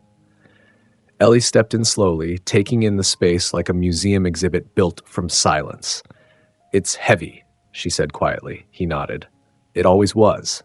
He walked into the kitchen, ran a hand over the counter. "I used to eat cereal here at night. Alone. Mom left when I was 9. Dad traveled constantly. The housekeeper made more decisions about my childhood than either of them." Ellie stood in the doorway. "Why bring me here?" Graham looked at her, and something behind his eyes softened, cracked. "Because this is the part of me I don't show anyone. Not Clara, not the board, not the press. Just you." He stepped closer. "When you said I'd disappear, I wanted you to know why." She didn't speak, just waited. "My father taught me to hold power like a sword," he said. "To win first, explain later. That affection was something earned, and vulnerability was weakness. So I built this image, controlled, strategic, clean, but it was armor, Ellie. All of it." He paused. "And then you happened, and suddenly I wasn't protected anymore. You saw things I hadn't looked at in years. You made me want to be seen." Ellie's voice broke the silence. "That's not weakness." He looked at her like she'd just rewritten gravity. She stepped into the kitchen fully now, close enough to touch. That's strength, because choosing love, when you weren't raised on it, takes more courage than most people will ever understand. Graham let out a slow breath. I've made mistakes. You ran, she said gently, but you came back. That counts. His hand found hers. I'm sorry, he said. Not just for the silence, but for making you feel like I'd let go when the world turned loud. She nodded, squeezing his fingers. I'm not afraid of loud. I just need to know you'll speak through it. I will, he said. Every time. They stood there in the worn kitchen where a broken man had once raised a guarded boy, now holding each other like they'd built something stronger from the ruins. He led her up creaking stairs to a small room on the left. This was mine, he said, pushing the door open. It was bare now, just light streaming through thin curtains, but she could feel the memory in the walls. She looked at him.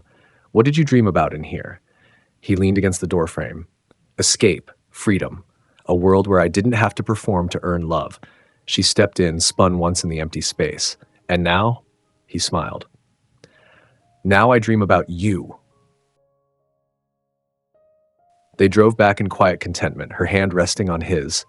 The windows down, the wind through her curls, and when they hit the edge of the city skyline again, he turned to her and said, Let's never go back to armor again. She smiled. I won't let you. Back home, she pulled out her sketchbook, flipped to a clean page, and drew a tree, like the one in the mural, but different.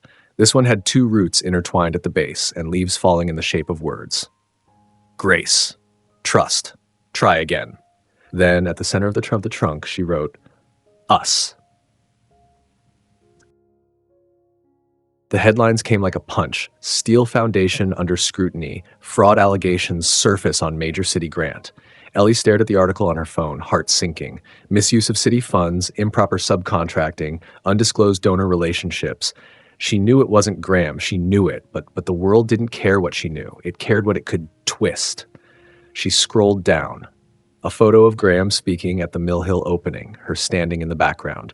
Sources question whether the CEO's romantic relationship with a project designer influenced oversight decisions. Her stomach flipped. She hadn't even known about the grant in question, had no involvement. But her name was in the press again, tied to his, not for the work, not for the art, but for the optics. Her phone buzzed. Clara. She picked up. Ellie, Clara said immediately, voice tight. We're managing it, but I need you to know someone leaked the donor file. It wasn't Graham. He's in meetings with legal now. Does he know I saw the article? No. I told him to let me handle it. But Ellie, Clara hesitated. You should see him. She didn't ask why. She already knew. The building was too quiet. The usual buzz felt muted, like everyone was holding their breath. Ellie took the private elevator, nerves tightening with every floor. When the doors opened, Graham was alone in his office, jacket off, shirt sleeves rumpled, jaw tense. He looked up, and the storm in his eyes broke the moment he saw her. You saw it, he said. She stepped in. Of course I did. They're twisting numbers, implying intent. There's nothing behind this, Ellie. We disclosed every subcontractor. The grant was routed through the city before Mill Hill even started renovations. Clara said that, she replied. But you needed to hear it from me. Yes, he crossed the room to her. I'm not going to ask you to stay in this if you think I've lied. Her eyes snapped to his. Don't. What? Don't do that thing where you push me away to protect me. He froze. I've seen who you are when no one's watching, she said, stepping closer. You think I'd fall for the version of you that hides behind press releases? He exhaled slowly. They're going to keep coming for me. They're not just coming for you, Graham. They're coming for us. She paused. So you need to decide, are we weathering this together or separately? He stared at her for a long beat, then said softly, together. Her hand found his. Good. Then let's figure it out. Damage control is underway, Clara said, pointing to the screen. I've already started direct outreach to the city auditor. If we're transparent before the press cycle turns again, we'll control the story. Graham stood beside Ellie, shoulder brushing hers. Leo entered a moment later with 2 printouts. Preliminary investigation confirms no wrongdoing, he said. The leak was internal, some old board member with an axe to grind and a podcast to feed. Ellie narrowed her eyes. They were never interested in facts, just narrative. Leo smirked. They underestimated the truth. And you? Graham turned to her. You still want to be in this? He asked. She didn't hesitate. Only if we tell the truth together. Graham sat across from a journalist in a sunlit studio. Ellie sat off camera, behind the lighting rig, hands clasped tightly in her lap. The anchor leaned forward. Mr. Steele, did your relationship with your project designer influence the oversight of public funds? No, he said, calm. Ellie Carter wasn't hired for press or perception. She was hired because she was the only one who understood what Mill Hill needed. The anchor blinked. And your response to those who say the relationship was inappropriate? Graham's jaw flexed. Then he turned slightly, not to the anchor, but to the camera. To them, I say this: love doesn't make you reckless, it makes you accountable. Ellie's eyes burned. She didn't ask for attention, Graham said. She asked for impact, and that's exactly what she delivered. He found her backstage. She didn't say anything at first, just walked up to him, slid her arms around his waist, and buried her face in his chest. He rested his chin on her head, no words, just the feeling of having stood in the fire and held on. City clears Steele Foundation of misconduct. Internal source identified as former board member.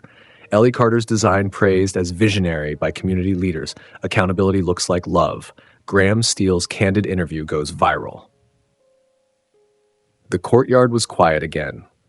No speeches, no cameras, just two people sitting on the edge of a stage they'd rebuilt together. You're not running anymore, she said, watching the sunset paint the windows gold. No, he replied, lacing his fingers through hers. Because there's nowhere else I'd rather be. The sun had just begun to dip when Graham took Ellie's hand and said, "Come with me." She gave him a sideways glance. "You're not going to blindfold me, are you?" "No," he said, deadpan. "You'd bite me before we got to the second step." "Correct." She followed him out of Mill Hill, past the mural, through the side gate. He was quiet, but not tense, just focused. There was that energy about him again, like he was building something. Not a tower, something else. They walked a few blocks until he led her into a familiar cafe. Her cafe, the one where it all started. But tonight it was closed, dimmed, except for the back table, one light, 2 cups of tea, and a single banana muffin. She froze in the doorway. Graham. He turned to face her. No armor, no tie, no layers to peel away, just him. "Before you say anything," he said, "this is not about spectacle. This is about place." She stepped forward slowly. "You rented out the cafe?" "No, I bought it," she choked. "You what?"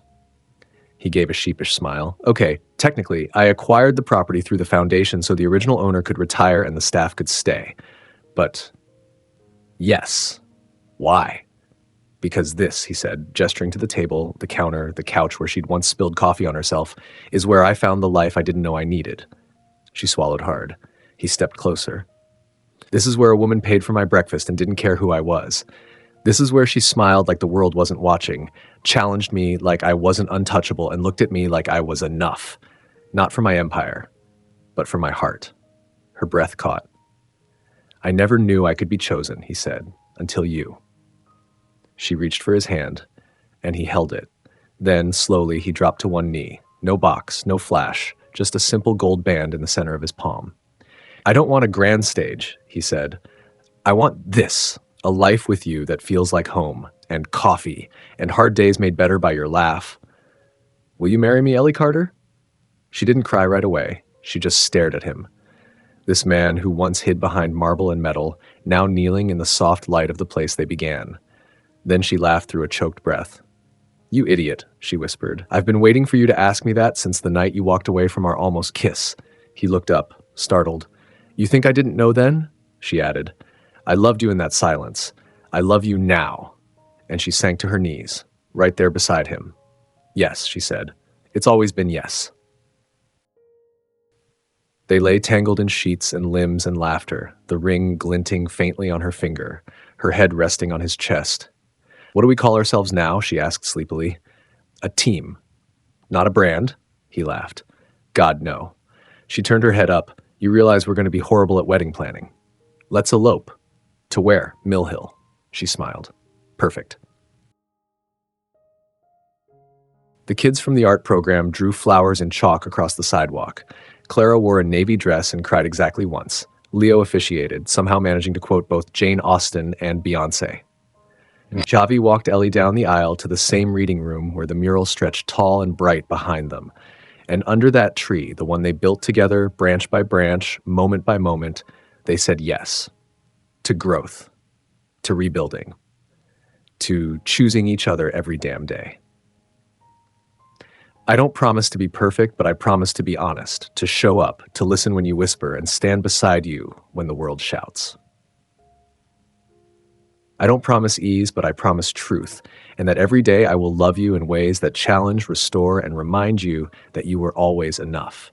The kiss was quiet and whole. Not the end, but the real beginning. The cafe was different now. The same chalkboard menu, the same creaky stools, the same crooked no Wi-Fi, talk to each other sign. But something had changed. Maybe it was the paint. Maybe it was the laughter echoing off the walls. Maybe it was the corner table, the one reserved every Sunday morning for two people who always tipped too well and never ordered anything other than tea, banana muffins, and whatever was written under Ellie's special. Ellie arrived first. She carried a sketch pad under one arm and wore a soft hoodie over a sundress, curls pinned up in that half-casual way she'd perfected now that she wasn't just designing, she was leading. Steele Carter creative, independent, mission-driven, small but growing. She didn't wait for him to pull out her chair anymore, but he usually still tried. Graham entered a minute later, holding a bouquet of sunflowers and a folder under his arm. "You're late," she said without looking up. "I was bribing the kitchen staff for your muffins." She smirked. "Flattery won't save you." He leaned in and kissed her temple. It usually does. He sat across from her. "Ready?" "I've been ready for a year."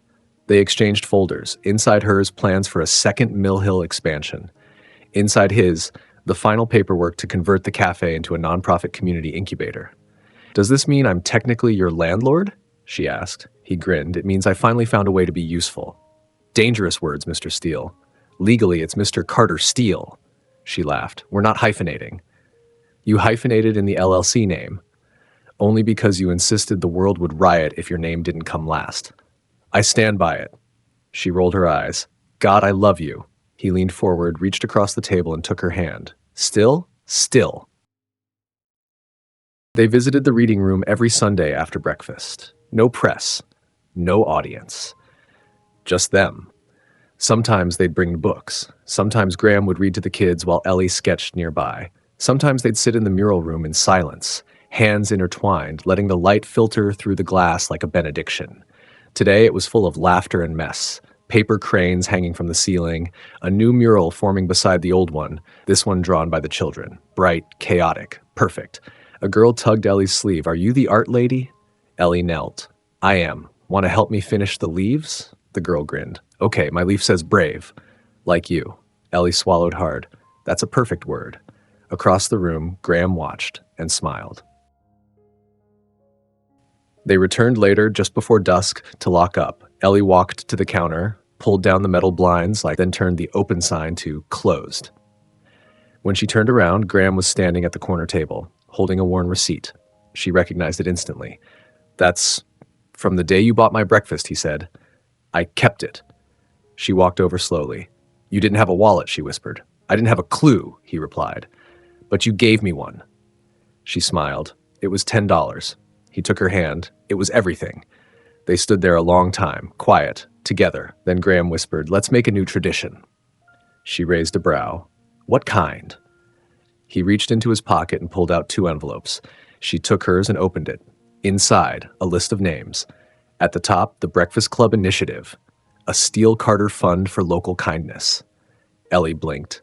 "What is this? A scholarship fund for anyone who's ever paid it forward without knowing what would come back." Her throat tightened. "Graham," he smiled, "we've built a lot, but I think it's time we start giving people their own first chapters." She looked at the names. All local, all small stories, all acts of kindness. And at the bottom, paid forward by Anonymous and a girl with a muffin. And so it began. Not with a press release, not with a press conference, but with a breakfast, a moment of kindness, a decision to see someone not for who the world said they were, but for who they could become. And from that, an empire of something greater than power, of partnership, of love. One life, one choice, one breakfast at a time.